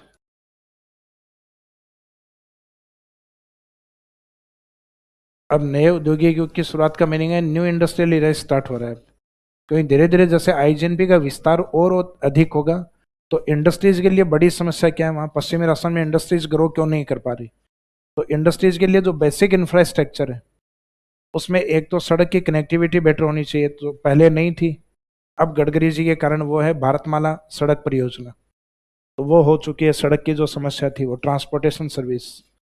दूसरा है मुख्यतः एनर्जी या ऊर्जा। तो पश्चिमी राजस्थान में पहले ऊर्जा यानी रिन्यूएबल एनर्जी सोर्स नहीं थे अपने पास, यानी वो इक्विपमेंट्स नहीं थे, वो टेक्नोलॉजी नहीं थी जो सोलर और विंड से एनर्जी बना पाए, लेकिन वो अब डेवलप कर लिए। जो पहले पश्चिमी राजस्थान लेने की स्थिति में था वो देने की स्थिति में। इसका मीनिंग है कि वहाँ एक्सिस एनर्जी है, रिन्यूएबल एनर्जी सोलर और विंड की जितनी संभावना पश्चिम में है उतनी किसी के पास नहीं। तो पहले जिसको बिजली की आवश्यकता थी अब उससे हमें बिजली की आवश्यकता है, तो इसका मीनिंग एनर्जी उस साइड में आ चुकी। फिर इंडस्ट्रीज की ग्रोथ के लिए या वहाँ पे जो लोग काम करेंगे उनके लिए पानी की आवश्यकता है। तो पानी की आवश्यकता धीरे धीरे उस एरिया में अप्रोच आईजीएनपी की, और एक नई कैनाल और बनी है नर्मदा नहर। तो उन नहरों ने मुख्यतः पेयजल आपूर्ति, मुख्यतः इंडस्ट्रीज के लिए पेयजल या जो उसमें रिक्वायरमेंट होती है पानी की वो आपूर्ति होगी आईजीएनपी से। तो ये बेसिक इंफ्रास्ट्रक्चर होता है जो किसी इंडस्ट्रीज के लिए आवश्यक होता है। तो आईजीएनपी के बाद जो पानी वाली कमी थी वो इससे, और रिन्यूएबल एनर्जी वाली पश्चिमी राजस्थान में रिन्यूएबल एनर्जी की सर्वाधिक संभावना है। और रोड कनेक्टिविटी वो पिछले 5 से 10 सालों में जो हम देख रहे हैं, पश्चिमी राजस्थान की स्थिति अलग है। भले ही लोग नहीं है लेकिन सड़क है। भाई आप जब चलोगे जैसलमेर की बाड़मेर की रोडों पे आपको दूर दूर तक कोई साधन नहीं दिखाई देगा, कई जगह जहां आपको लगेगा सिर्फ अपन ही है अकेले। तो इसका मीनिंग है भले ही आदमी नहीं है लेकिन सड़क है वहाँ। पहले समस्या यह थी आदमी हुआ करते थे, सड़कें नहीं थी। अब आदमी कहाँ गए? शहरों की ओर। भाई ग्रामीण से शहरों की ओर धीरे धीरे लोग शिफ्ट क्यों हुए? बेसिक इंफ्रास्ट्रक्चर के कारण। भाई शहरों में सुविधाएं अधिक थी। आज गांव में देखो आप, लगभग 10 से 15% घर बंद मिलेंगे, शायद इससे भी ज्यादा ही मिलेंगे। क्यों? क्योंकि लोग धीरे धीरे कहाँ शिफ्ट हुए हैं? शहरों की तरफ शिफ्ट हुए हैं। तो नेक्स्ट पॉइंट लिखिए, टूरिज्म या पर्यटन।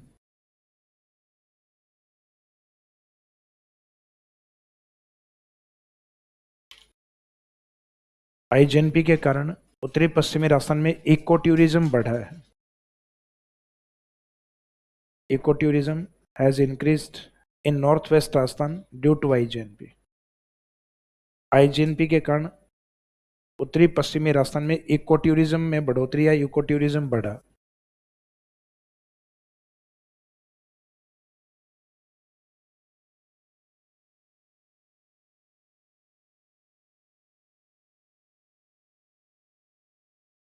तो eco tourism has increased in northern western Rajasthan due to IGNP.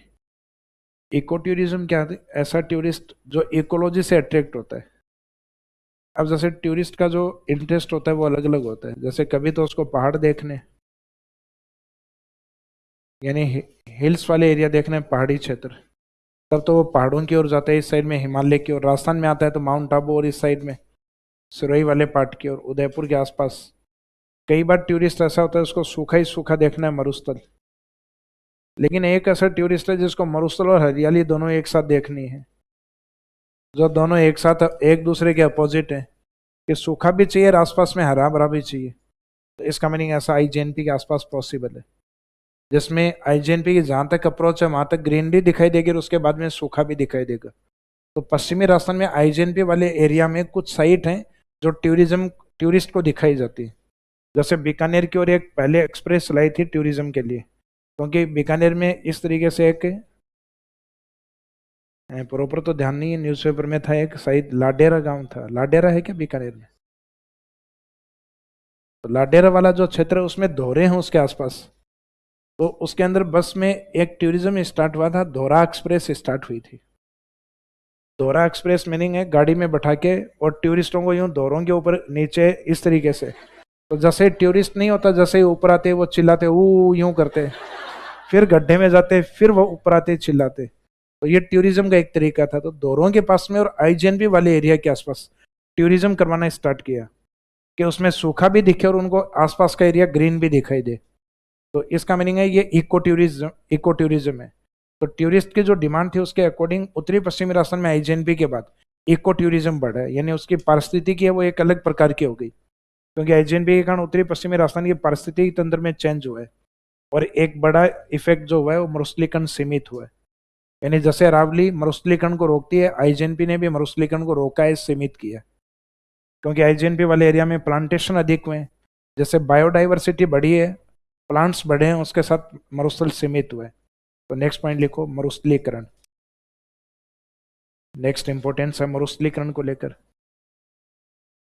IGNP मरुस्थलीकरण को सीमित करती है, रोकती है। IGNP prevents desertification. जैसा अरावली का इंपॉर्टेंस है वैसा ही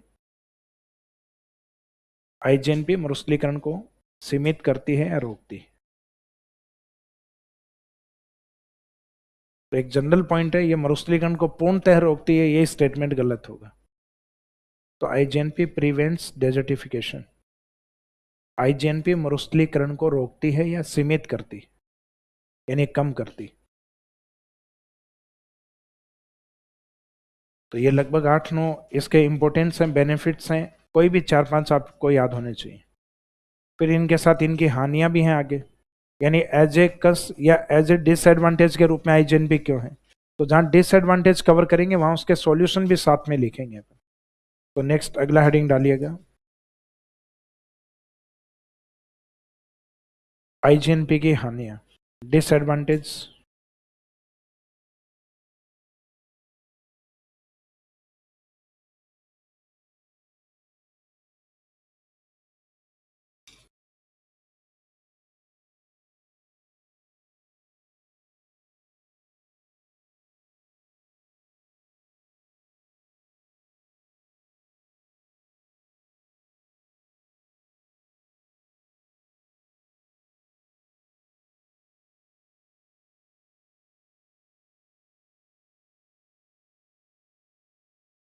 इसमें एक तो स्टार्टिंग में लिखिए सेम।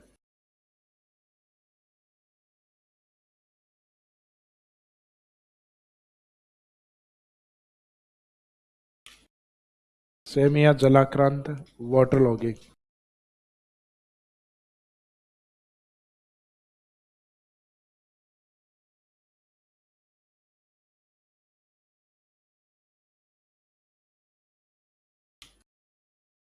हिंदी मीडियम वाले या तो इंग्लिश वाला ये शब्द लिख दीजिए या ओब्लिक करके हिंदी में लिख देना चाहिए इसको, वाटर लॉगिंग। क्योंकि कई बार ये सेम या जलाक्रांता के नाम से नहीं आके इंग्लिश वाला शब्द ही हिंदी में लिखा हुआ आता है कि वाटर लॉगिंग की समस्या क्या है।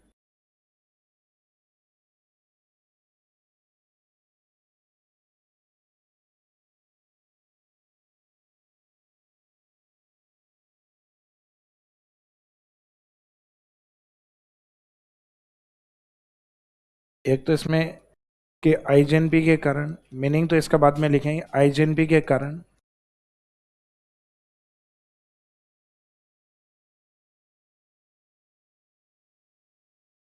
उत्तरी पश्चिमी, मोस्टली ये समस्या उत्तरी राजस्थान में ज्यादा हुई है, हनुमानगढ़ गंगानगर की ओर। तो इन दोनों में भी अगर डिसाइड करना हो तो उत्तरी भाग में। तो आईजीएनपी के कारण उत्तरी पश्चिमी राजस्थान में सेम की समस्या बढ़ी।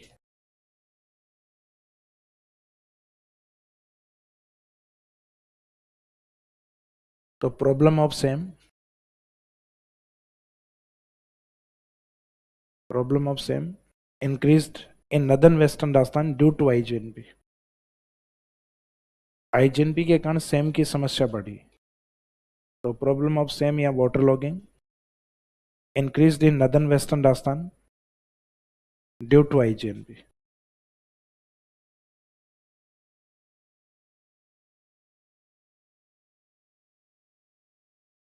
इसमें कॉज या कारण साथ में लिख दो कि ये समस्या क्यों अधिक बढ़ी है। तो आईजीएनपी जिस एरिया में निकाली गई है उस एरिया में या तो जहां दरारें आ गई है वहां वाटर लीकेज हुआ है, जल का रिसाव हुआ है, एक तो ये कारण भी हो सकता है। भाई कुछ क्षेत्रों में पानी या कुछ एरिया में पानी का भराव इसलिए हो गया है क्योंकि वाटर लीकेज अधिक हो रहा है। और कुछ किसानों की प्रवृत्ति ऐसी है कि वो पानी आते उन्होंने क्या कर दिया, अधिक सिंचाई वाली फसलें करना स्टार्ट कर दिया। भाई वो वेस्ट बंगाल वालों की बराबरी करने लग गए कि वेस्ट बंगाल वालों से पूछा तुम चावल बोते हो कि हाँ, कि हम भी चावल बो के दिखाएंगे। तो जिस जमीन के हम कॉटन या कपास और गेहूं उत्पादित कर लेते तो भी धन्य थे इसमें, लेकिन हमने उनकी बराबरी करके चावल बोना स्टार्ट किया। अभी जमीन में 10-20 फीट नीचे क्या ये नहीं पता किसानों को, और इसमें 10-20 फीट नीचे है जिप्सम। और जिप्सम अपारगम्य चट्टानें होती हैं, पानी को होल्ड करती हैं, रोकती हैं। तो एक निश्चित समय तक तो जमीन में पानी जाता रहा, अब वो गया हुआ पानी जिप्सम को फुलाता है, अब वो आता है ऊपर। जैसे शाम को खेत आपको सिंचाई के बाद में कुछ समय बाद सूखे हुए दिखाई देंगे, और जब जिप्सम फूलता है तो अगले दिन सुबह वो गीले दिखाई देंगे। फिर पूछेंगे रात को फव्वारे किसने चलाए थे? तो हमने जो पहले चलाए थे, अब उसकी नमी अपने को ऊपर महसूस होती है, तो इसका मीनिंग है भूमि का दलदली होना। दलदली होना ही अपने आप में सेम की समस्या है। ये समस्या हनुमानगढ़ के पास में एक विलेज आता है, बड़ोपल विलेज। तो इससे सबसे ज्यादा ग्रसित या प्रभावी जिला माना जाता है हनुमानगढ़, और हनुमानगढ़ में भी बड़ोपल विलेज।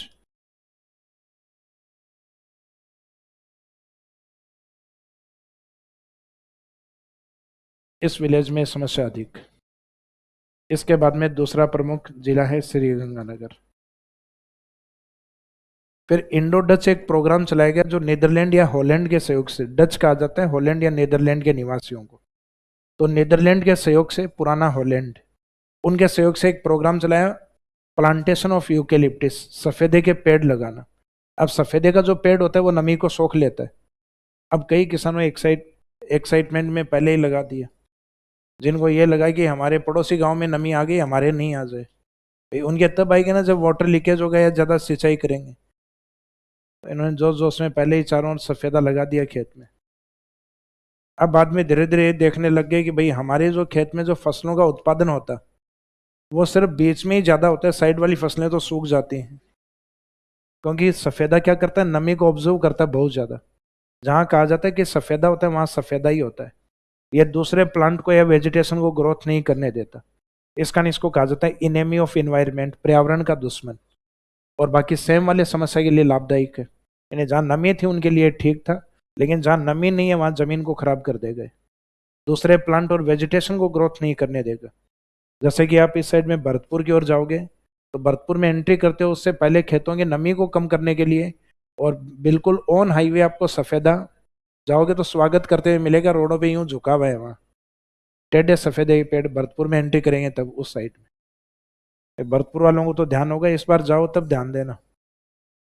जैसे आप बीकानेर की ओर जाओगे तो बीकानेर की ओर उस प्रकार की वेजिटेशन मिलेगी जो बीकानेर में मिलती है। तो बीकानेर में आप जैसे जैसे सीकर को क्रॉस करोगे तो आपको भावड़िया मिलेगा, बबूल, विलायती बबूल, जूली फ्लोरा। तो आपको सीकर के बाद में धीरे धीरे ये जूली फ्लोरा, थोड़ा सा और बाहर निकलोगे तो कैक्टस वगैरह, कंटीले पादप। तो इसका मीनिंग उस साइड में सूखे एरिया में उस प्रकार की वेजिटेशन, और नमी वाले एरिया में मुख्यतः सफेदा अधिक लगाया जाता है ताकि नमी को कम किया जा सके। तो इस एरिया में यूकेलिप्टिस प्लांटेशन से इस समस्या को सीमित किया गया है, और इसका प्रभाव भी होता है, वास्तव में नमी को कम कर देता है। लेकिन इस एरिया में नमी इतनी ज़्यादा फैल चुकी है कि यहाँ बायोडाइवर्सिटी बढ़ रही है कंटिन्यूस। भाई समस्या है कि खेती नहीं हो पा रही, बाकी प्लांट बढ़ रहे हैं, बायोडाइवर्सिटी बढ़ रही है, जीवों की संख्या बढ़ रही है। तो गवर्नमेंट ने कुछ समय पहले तक कहा था कि यहाँ राजस्थान की सेकेंड बर्ड सेंचुरी लाई जाएगी। तो फर्स्ट बर्ड सेंचुरी जो कि बाद में नेशनल पार्क में कन्वर्ट होगी, केवला देव, कि केवला देव की तरह हम एक दूसरा केवला देव और डेवलप करेंगे किस साइड में, हनुमानगढ़ के बड़ोपल विलेज में। तो किसानों के भाव रातों रात बढ़ गए कि हमारी जमीन के भाव ये हैं, आ जाओ गवर्नमेंट। तो गवर्नमेंट ने कहा कि कैंसिल, हम कोई नया पक्ष से बैरने नहीं, पक्ष से जाने और तुम्हारे खेत जाने। तो बाद में उन्होंने बड़ोपल विलेज में जो बर्ड सेंचुरी बनानी थी वो तो प्रस्तावित जो थी उसको कैंसिल कर दिया फिर। तो इसमें जो समस्या है वो तो आईजीएनबी कारण जो समस्या बढ़ी है उस सेम की। अब उसका कारण क्या है, मीनिंग क्या, तो मीनिंग बाद में लिखे, सेम का अर्थ क्या होता है, कारण लिखिए। एक तो water leakage and more irrigation, same की समस्या में कारण में लिखिए, कॉज या कारण में लिखो, water leakage and more irrigation, जल रिसाव एवं अधिक सिंचाई, ये मुख्य कारण है। नमी दो ही कारण बढ़ सकती है, या तो कैनाल है उसमें लीकेज हो रहा हो, या किसान ज़्यादा सिंचाई करता हो। तो water leakage and more irrigation.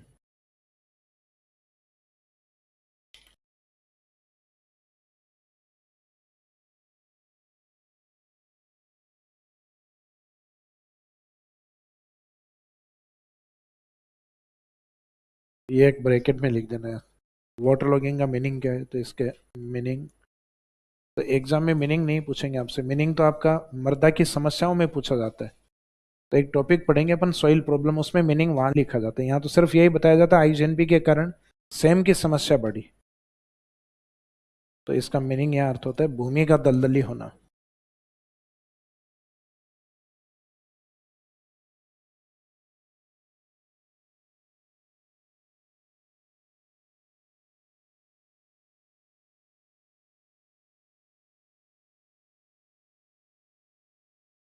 Land become मार्से। जो लैंड है वो नमी में कन्वर्ट हो जाए, यानी दलदली जमीन में कन्वर्ट हो जाए। लैंड बिकम मार्से लैंड, भूमि का दलदली भूमि में कन्वर्ट होना या दलदली होना।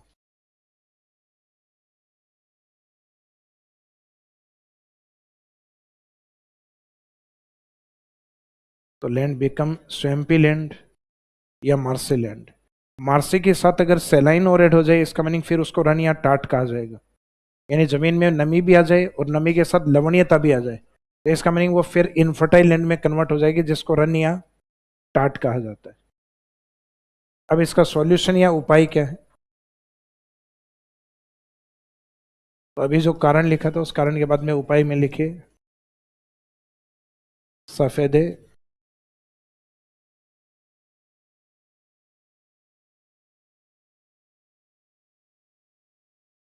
या यूकेलिप्टिस का वृक्षारोपण।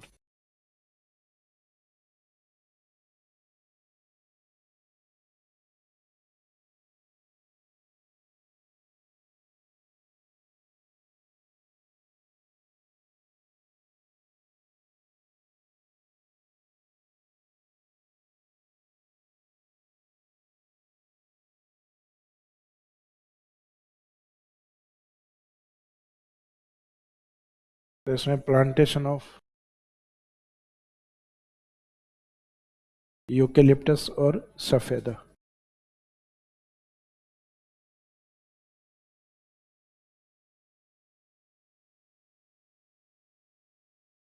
सफेदा प्लांट, बाकी इसको इंग्लिश में ये शब्द दिया आएगा यूकेलिप्टिस, सफेदे या यूकेलिप्टिस का वृक्षारोपण। तो प्लांटेशन ऑफ यूकेलिप्टिस या सफेदा, इसके लिए एक कार्यक्रम चलाया था। इस कार्यक्रम को कहा जाता है Indo Dutch programme.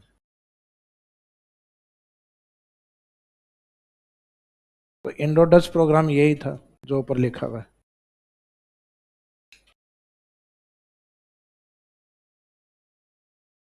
Indo Dutch programme या इंडो डच कार्यक्रम, इसका मीनिंग यही था, प्लांटेशन ऑफ यूकेलिप्टिस।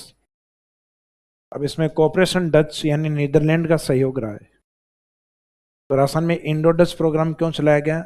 सेम की समस्या को कम करने के लिए, और कम करने का जो उपाय था वो था प्लांटेशन ऑफ यूकेलिप्टिस।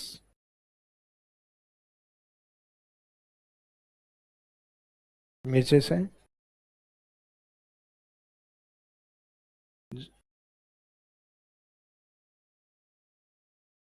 जमीन के नीचे का पानी, वो हो सकता है हाई टेक्नोलॉजी डेवलप कर ली हो पंजाब में। मेरे हिसाब से तो ऐसी, मतलब टेक्नोलॉजी क्या है, मतलब टेक्नोलॉजी क्या है, किस तरीके से निकाला जाता है।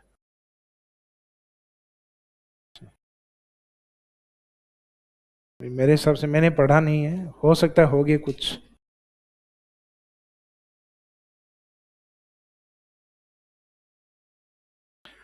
अब इसमें नेक्स्ट में लिखो,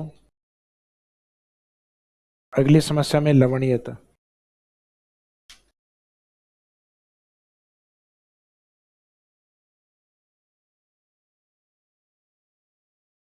देखो, जिन एरियाज में मुख्यतः माइकासिस चट्टाने ऊपर तक है, जैसे डेजर्ट वाला एरिया है वहां माइकासिस चट्टाने, तो माइकासिस चट्टाने क्या होती हैं? सोडियम क्लोराइड लवण की चट्टाने होती हैं, नमक की चट्टाने। तो जहाँ पे मुख्यतः सिंचाई ज़्यादा होती है, तो सिंचाई ज़्यादा होती है तो पानी जमीन में जाएगा, और जमीन में जाने के बाद वो लवणीयता के, सैलिनिटी के पार्टिकल्स को ऊपर लेकर आएगा। जैसा कि आपको ध्यान हो तो मैंने लेक में एक डायग्राम बनाया था, और झील के जस्ट नीचे इंडिकेट किया था कि झीलों के नीचे खारा, जो ब्राइन वाटर लेक है उसमें खारा खारा पानी क्यों है? क्योंकि उनके क्रस्ट में माइकासिस चट्टाने। तो डेजर्ट वाले एरिया में, ज़्यादातर एरिया में माइकासिस चट्टाने, भाई उन एरियाज में जहाँ माइकासिस चट्टाने ज़्यादा डीप में है वहाँ लवणीय झीलें नहीं पाई जाती, और जहाँ माइकासिस चट्टाने काफ़ी ऊपर तक है वहाँ सैलिनिटी का इफेक्ट ज़्यादा है। जैसे उस एरिया में आप सिंचाई करोगे लवणीयता ऊपर आ जाती, और खेतों के अंदर अपने को वाइट लेयर दिखाई देती है, जिसको ग्रामीण क्षेत्रों में हम कहते हैं खार आ गई। खार का मीनिंग है नमक खारी हो गई, लवणीय हो गई। तो ये मुख्यतः आईजीएनपी वाले एरिया में समस्या कंटिन्यूस बढ़ रही है। गंगानगर, हनुमानगढ़, बीकानेर, क्योंकि इन क्षेत्रों में इरिगेशन ज़्यादा होती है। तो आईजीएनबी में एक बड़ी समस्या है लवणीयता का बढ़ना, और लवणीयता बढ़ने के पीछे मुख्य कारण अधिक सिंचाई करना है। तो ये अधिक सिंचाई मुख्यतः किस एरिया में? एरिड एरिया में, डेजर्ट एरिया में। तो सेम की समस्या मुख्यतः डेजर्ट एरिया में ही अधिक होती है, शुष्क एरिया में अधिक होती है। तो शुष्क क्षेत्रों में अधिक सिंचाई के कारण किसकी समस्या उत्पन्न होगी? लवणीयता। जबकि मैदानी भागों में समस्या कम क्यों होती है? क्योंकि मैदानी भागों में रिवर्स होती है, जो हर साल नवीन मिट्टी का जमाव करती हैं, यानी सेडिमेंट का जमाव यहाँ ज़्यादा हो चुका है। तो चट्टानें अगर माइका सिस्ट हैं भी इस एरिया में तो काफ़ी नीचे हैं, तो उनका इफेक्ट कम रहता है।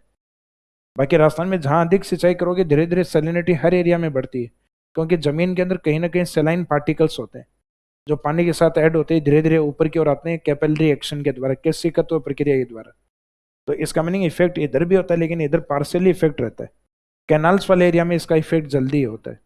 इसके कारण अपने एक नर्मदा नहर बनाएगी जालोर, यानी वर्तमान सांचौर और बाड़मेर की ओर, और उस नहर के अंदर ये चीज पहले ही कंपलसरी इंप्लीमेंटेड कर दी कि इस नहर का ओपन वाटर किसी को नहीं मिलेगा। यानी जो किसान खेत में खुला पानी डालते हैं, चावल करते हैं, वो प्रयास कोई नहीं करे।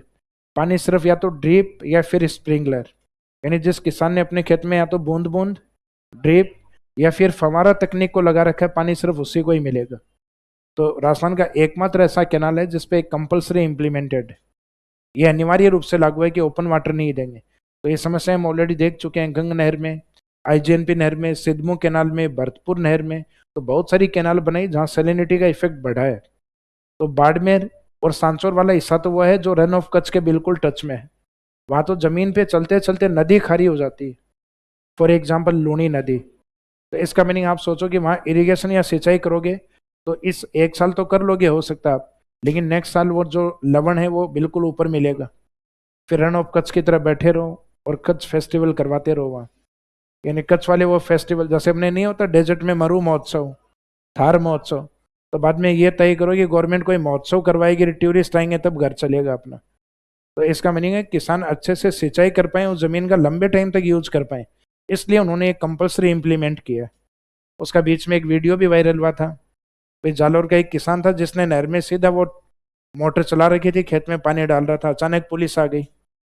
2018 में गवर्नमेंट चेंज हुई थी ना, कांग्रेस आई थी, तो उस समय हाँ भीख जी, भिखाराम, तो भिखाराम शायद कोई वहां के स्थानीय पॉलिटिशियन थे जिनका प्रचार कर रहे थे।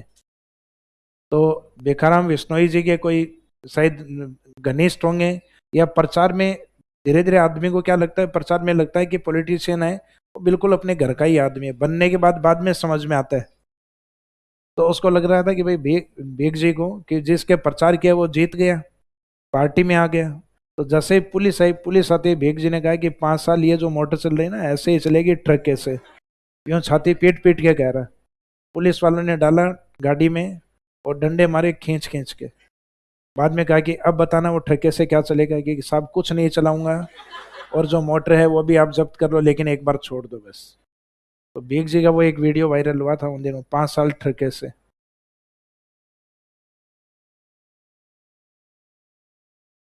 तो इसमें लवणीयता की समस्या में लिखेगा आईजीएनपी के कारण उत्तरी पश्चिमी राजस्थान में लवणीयता की समस्या में बढ़ोतरी हुई है।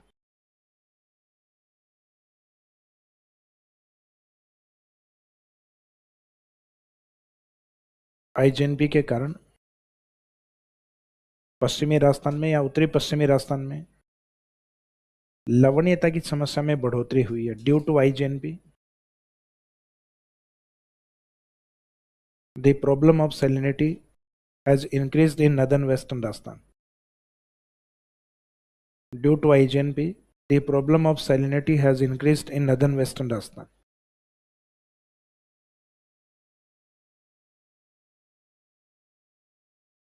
अब इसके उपाय में लिखिएगा, भाई लवणीयता समस्या बढ़ी है, उसका उपाय है कि आप या तो जिप्सम फर्टिलाइजर है उनका यूज अधिक करो, ताकि या फिर अधिक सिंचाई हो रही है इस कारण सैलिनिटी बढ़ रही है, या फिर आप ड्रिप और स्प्रिंकलर का यूज करो। तो टेक्निक के तौर पे अगर आप सिंचाई का तकनीक अगर यूज करना चाह रहे हो तब तो ड्रिप एंड स्प्रिंकलर, और लवणीय जमीन अगर सीमित है तो बाद में उस फर्टिलाइजर को डाल के भी हम उसके इफेक्ट को कम कर सकते हैं। तो एक तो जिप्सम खादों का उपयोग, और एक बूंद बूंद और फव्वारा सिंचाई तकनीक का उपयोग। तो सॉल्यूशन में लिखिएगा जिप्सम खादों का उपयोग, जिप्सम खादों का उपयोग, use of gypsum fertilizer, gypsum खादों का उपयोग, यूज ऑफ जिप्सम फर्टिलाइजर, या बूंद बूंद एवं फव्वारा सिंचाई तकनीक का उपयोग,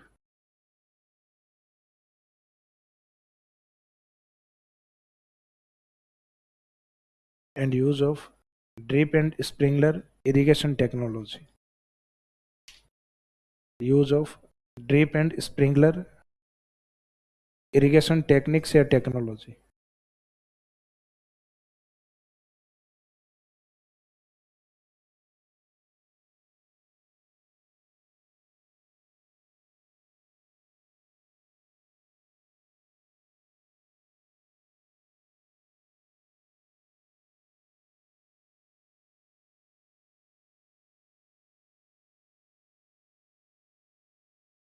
बूंद बूंद एवं फव्वारा सिंचाई तकनीक का उपयोग,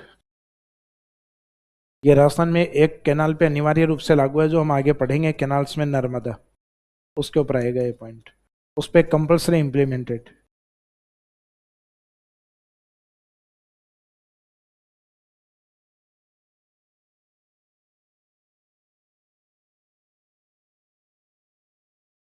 नेक्स्ट लिखिए डेजर्ट बायोडाइवर्सिटी, मरु जैव विविधता।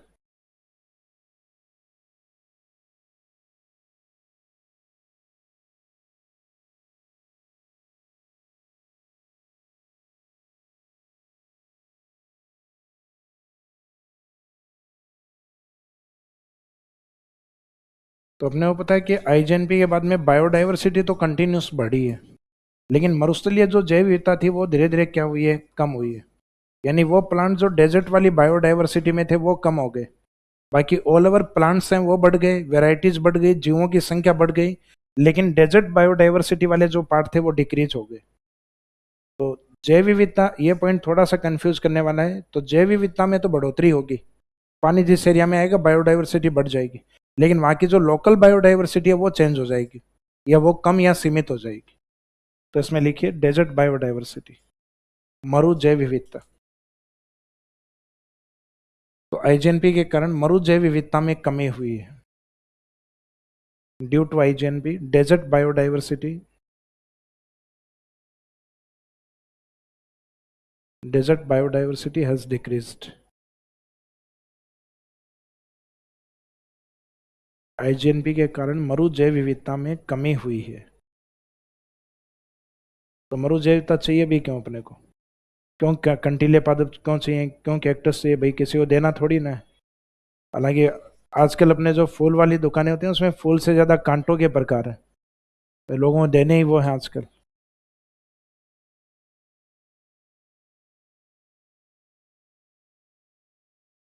तो इसका सॉल्यूशन भी है कि अगर वास्तव में अपने को बायोडाइवर्सिटी बचानी है, मरु जैव विविधता को बचाना ही है,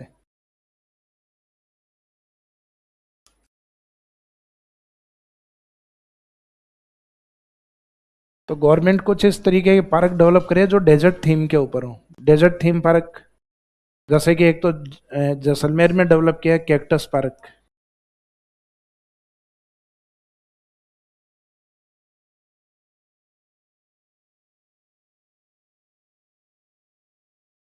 कैक्टस के जितनी भी प्रजातियां वो सारी यहाँ देखने को मिलेंगे आपको, कैक्टस पार्क जैसलमेर। एक मरुस्थलीय जैव विविधताओं को देखना हो तो अपना जो जयपुर में विद्याधर नगर में है किशन बाग, ये किशन बाग जयपुर ड्यून्स के नाम से, जयपुर के दौरे, तो दौरे तो जयपुर के क्या जैसलमेर के हैं, लेकिन ये उस थीम पे है डेजर्ट वाली, इसका नाम दिया गया किशन बाग जयपुर ड्यून्स, जयपुर के दौरे। तो आप तो किशन बाग के नाम लिख दो, किशन बाग ये कहाँ पर है, जयपुर।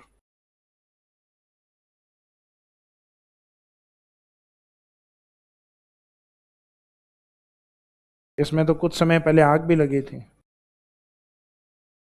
भाई। यहाँ टूरिस्ट हैं उनको तो जो चेक करके बेचते हैं, लेकिन जो गार्ड वार्ड हैं वो साइड वाइड में जाके वो बीड़ी पीते हैं। किसी को या तो तनख्वाह कम दे रहे होंगे, टाइम से नहीं दिया होगा, फूक दिया इसको। तो इसमें लिख दीजिए डेजर्ट थीम पार्क, यानी डेजर्ट के थीम के ऊपर पार्क डेवलप कर सकते हैं।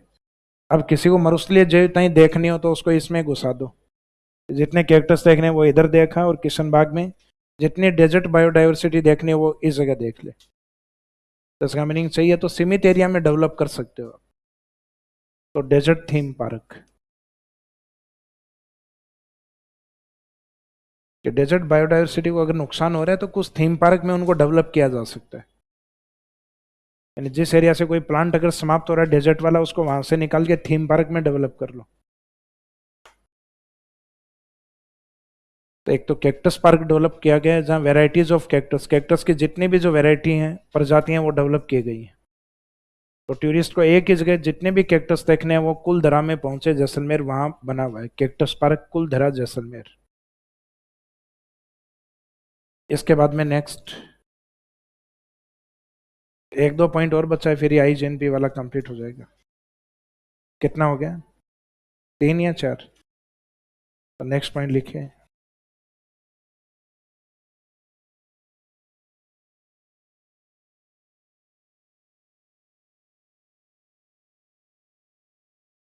भूमि की उर्वरता,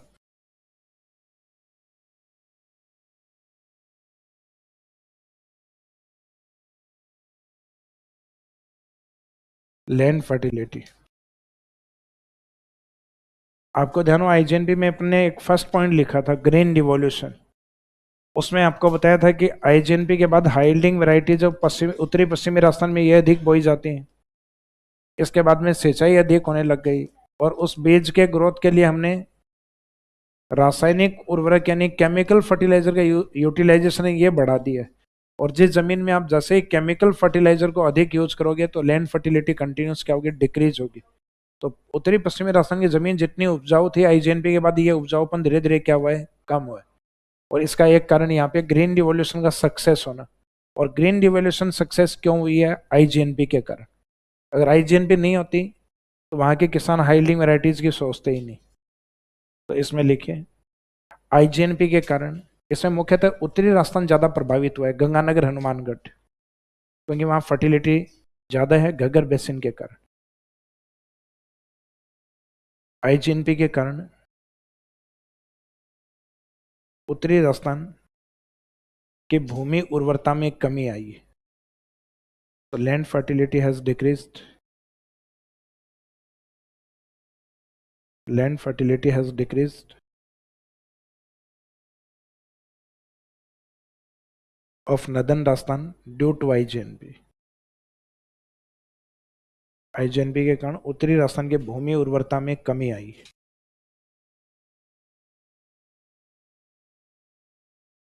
ये स्टेटमेंट लिखा, उसके आगे ब्रैकेट में लिख दो कारण रासायनिक खादों का अधिक उपयोग, excess use of chemical fertiliser. भूमि उर्वरता में कमी किस कारण आई है, रासायनिक खादों के अधिक उपयोग के कारण ऐसा हुआ है। Excess use of chemical fertilizers, रासायनिक खादों का अधिक उपयोग। अब इसका मीनिंग, इसका सॉल्यूशन क्या होगा, जैविक खादों का उपयोग करना, ऑर्गेनिक फर्टिलाइजर का यूज करना। तो सॉल्यूशन में लिखे उपाय में जैविक खादों का उपयोग,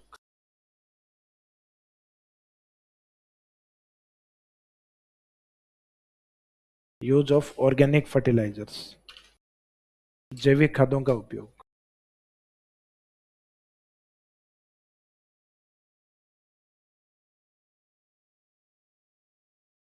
जिसमें हम एक मॉडल स्टेट मानते हैं सिक्किम को, कि सिक्किम इंडिया में एक पहला ऐसा स्टेट था जिसने अपने यहाँ ऑर्गेनिक फर्टिलाइजर को कंपलसरी इंप्लीमेंट कर दिया, यानी chemical fertilizer complete Sikkim area में बैन कर दिया गया, जहाँ पे केमिकल फर्टिलाइजर को आप ना तो बेच सकते हो और ना बेच ही नहीं सकते हो, खरीदोगे कहाँ से। तो इसका मीनिंग लगभग 2016-17 में बिल्कुल केमिकल फ्री स्टेट हो गया, केमिकल फर्टिलाइजर फ्री स्टेट हो गया सिक्किम।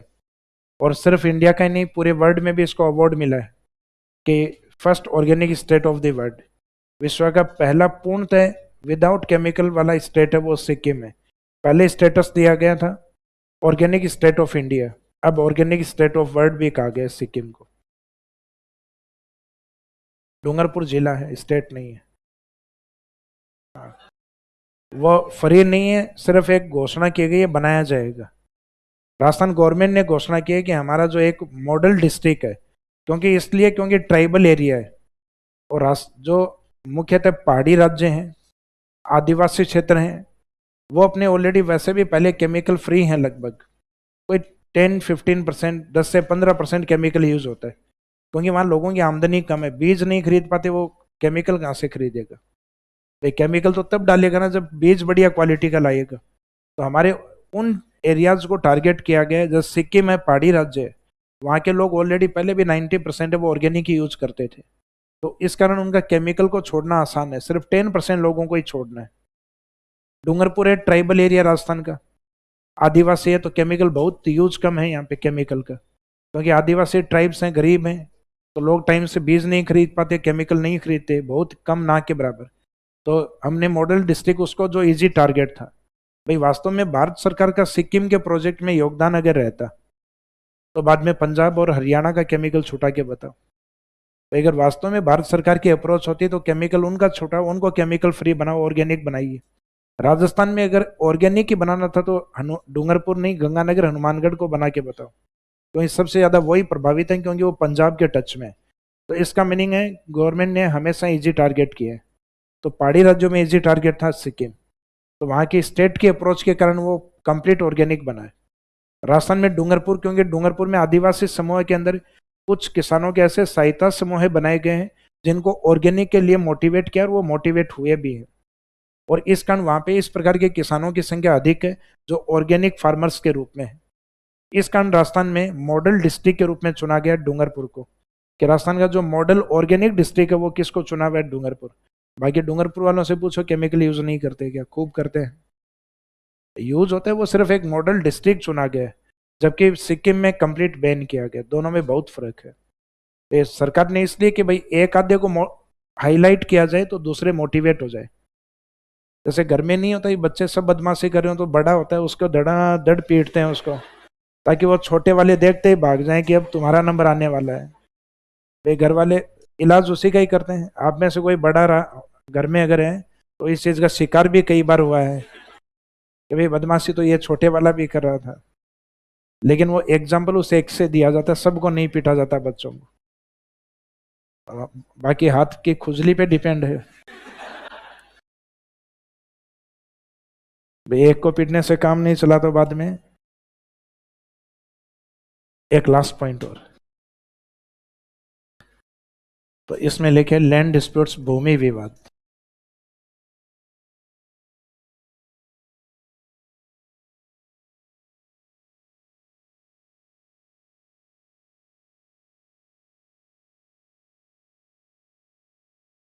लैंड डिस्प्यूट्स,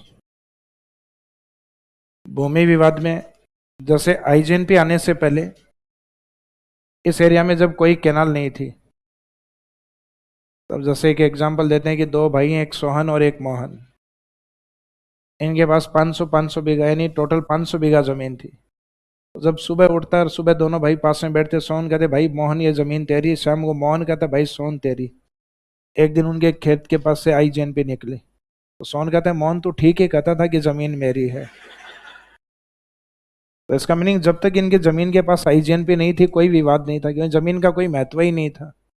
भाई बारिश के टाइम खेती होती, सॉरी जो बारिश होती उस बारिश के ऊपर ये इरिगेशन या सिंचाई के लिए सिर्फ एक मानसून पे डिपेंड थे। भाई मानसून आ जाए तो खेती कर लेंगे, और मानसून ये नहीं देखता भाई किस ओर बरसना है किस ओर। सामान्य सी बात है 500 बीघा में बरसा है तो लगभग एक जैसा पॉसिबल है कि एक जैसा ही होगी बारिश, तो दोनों को कोई समस्या नहीं थी। लेकिन आईजीएनपी जब निकलती है तो एक भाई थोड़ा, कई बार परिवार में क्या होता है, प्रभावशाली होता है, तो कहते हैं ना जिसकी लाठी उसके भैंस। तो जैसे सोन प्रभावशाली है, तो सोन कहता है कि 250 बीघा अपनी कैनाल वाली जमीन अपनी है, और मोहन का कहता है तेरे को चाहिए तो इधर से मेरे वाली से ले ले, और मोहन को भी आधी चाहिए कि मेरी कैनाल का हिस्सा ये होना चाहिए, तू ये ले। मोहन ठीक डिमांड कर रहा है कि भाई आधी मेरी और आधी तुम्हारी होगी कैनाल से लगती हुई। लेकिन कई भाई चाहते हैं कि भाई जीवन भर तुझसे पूछता रहे, कैनाल के पास अपने वाली रहेगी। तो इसको समझाने वाले गांव वाले खूब सारे हैं, वो कहेंगे तू तो यूं कर कोर्ट के अंदर केस लगा, बाकी हम देख लेंगे। तो गांव के अंदर जो लैंड डिस्प्यूट्स हैं वो भाइयों के आपस के कारण नहीं, आधे तो गांव के कारण होते हैं। भाई वो केस केस में और एक पगड़ी के सवाल के लिए इतना, वकील को इतना पैसा दे चुका होता है, वो डिस्प्यूट होता है कोई 1-2 फीट का होता है कई जगह तो, और उसकी जगह वो कई बीघा जमीन खो चुका होता है। यानी इतना पैसा उसका केस में, रेवेन्यू केसेस बहुत ज्यादा है गाँव के अंदर। तो गवर्नमेंट ने इनको सुलझाने के लिए और प्रशासन को गाँव में तैनात किया कि भाई जो एसडीएम साहब हैं, तहसीलदार साहब हैं, पटवारी हैं, ये गांव में 2-3 महीने में, 6 महीने में जब भी वक्त हो तो एक गांव के अंदर जाके और लोक अदालत लगाई जाए। स्टार्टिंग में इसको नाम दिया गया था जस्टिस एट योर डोर, न्याय आपके द्वार। तो जनरली हमें न्याय के द्वार जाना पड़ता है। तो तहसीलदार साहब जब गांव में आके और प्रत्यक्ष रूप से डिस्प्यूट को सुन रहे हैं, और वहाँ गांव में उस समय तहसीलदार साहब जब आए हैं, तब ठीक बात करने वाले लोग ज़्यादा मिलेंगे पास में, तो उनको पता है कि साहब डांट देंगे वरना। तो फिर वो कहेंगे भाई ये जमीन है और इस जमीन में से कौन से भाई का क्या डिस्प्यूट है, तो प्रत्यक्ष रूप से जब देखेंगे तब उनको देखने से और तुरंत समझ में आ जाएगा डिस्प्यूट ये है। तो फिर उनको जो ठीक लगेगा कि ये बात ठीक है, गांव वाले भी कहेंगे बिल्कुल न्याय की बात यही है। उसके ऊपर वहां 2-4 जो भी लोग कहेंगे ना कि भाई न्याय की बात कि आओ सिग्नेचर करो इस पे, तो उन लोगों से सिग्नेचर करवाएंगे एसडीएम साहब, और वहीं पे लोक अदालत में मामला खत्म। अब लोअर डिवीजन या लोअर अदालत में वो वापस चैलेंज नहीं होगा, और इलीगल जो व्यक्ति होगा उसको लगेगा कि मामला सलट गया है, अब अपन आगे नहीं बढ़ाते हैं, क्योंकि अब आगे बढ़ाएंगे तो उसको अपेक्स कोर्ट में जाना पड़ेगा, उसके लिए पैसे भी। अब उसको लगा है कि इस बार लोक अदालत में मामला वार अगली बार भी ऐसा हो गया तो इसका मीनिंग अपन इलीगल काम करें, उसमें अपने खर्च पैसा खर्च हो रहा है। तो इसमें अब धीरे धीरे केसेस कम होने लग गए। फिर इस कार्यक्रम को नाम दिया गया प्रशासन गांवों के संघ। अब प्रशासन गांवों के संघ जो कार्यक्रम चलाया गया उसमें लैंड डिस्प्यूट कम हो गए, ऐसे डिस्प्यूट फिर शहरों में भी थे। तो फिर बाद में एक कार्यक्रम चलाया गया प्रशासन शहरों के संघ, और शहरों में जमीनों के पट्टे इस बार कांग्रेस गवर्नमेंट ने खूब सारे दिए थे सस्ती दर के ऊपर। चुनाव हुए थे अपने, चुनाव से जस्ट पहले तक चल रहा था प्रशासन शहरों के संघ। तो आजकल ये कार्यक्रम दोनों जगह चलता है, प्रशासन गांवों के संघ और प्रशासन जो लैंड डिस्प्यूट्स को कम करता है। तो इसका मीनिंग जो भूमि विवाद बढ़े उनको सीमित किया जा सकता है। तो इसमें लिख दीजिए लैंड डिस्प्यूट में बढ़ोतरी, भूमि विवादों में बढ़ोतरी हुई। आईजेएनपी के कारण भूमि विवाद बढ़े हैं या बढ़ोतरी हुई? तो land disputes increased due to आईजेएनपी।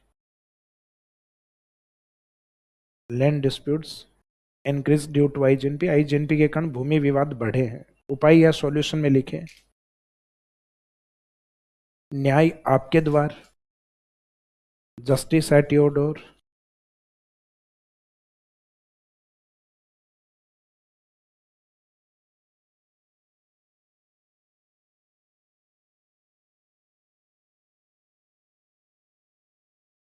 न्याय आपके द्वार, या फिर इसका बाद में नाम चेंज करके प्रशासन गांव के संग।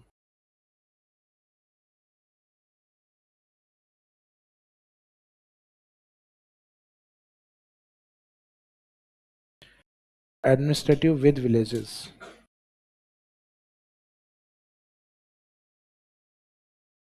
प्रशासन गांव के संग, एडमिनिस्ट्रेटिव विद विलेजेस, प्रशासन गांव के संग। तो इसका मीनिंग यहाँ समस्याओं के साथ हमने समाधान भी बता दिए। अब लास्ट एक लाइन में लिखे उपरोक्त समाधानों के बाद, आफ्टर ऑल दिस सॉल्यूशन, उपरोक्त समाधानों के बाद, यानी जो समस्याएं थी इनके समाधान हमने बता दिए हैं सब। तो उपरोक्त समाधानों के बाद, आफ्टर ऑल दिस सॉल्यूशंस, आईजेएनपी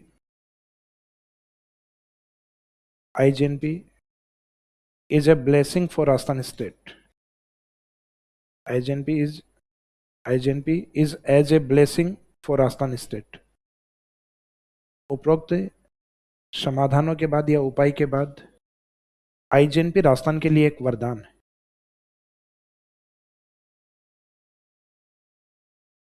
क्या चीज? मतलब नॉर्थ वेस्ट राजस्थान के संदर्भ में लिखा है, राजस्थान के लिए एक वरदान है। इस कारण इसे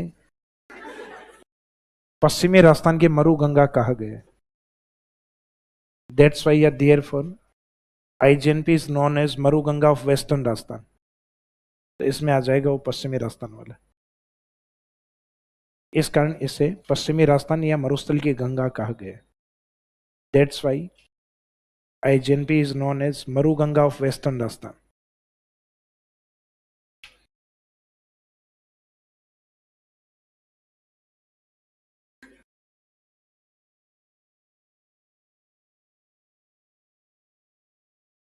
तो ब्रेक के बाद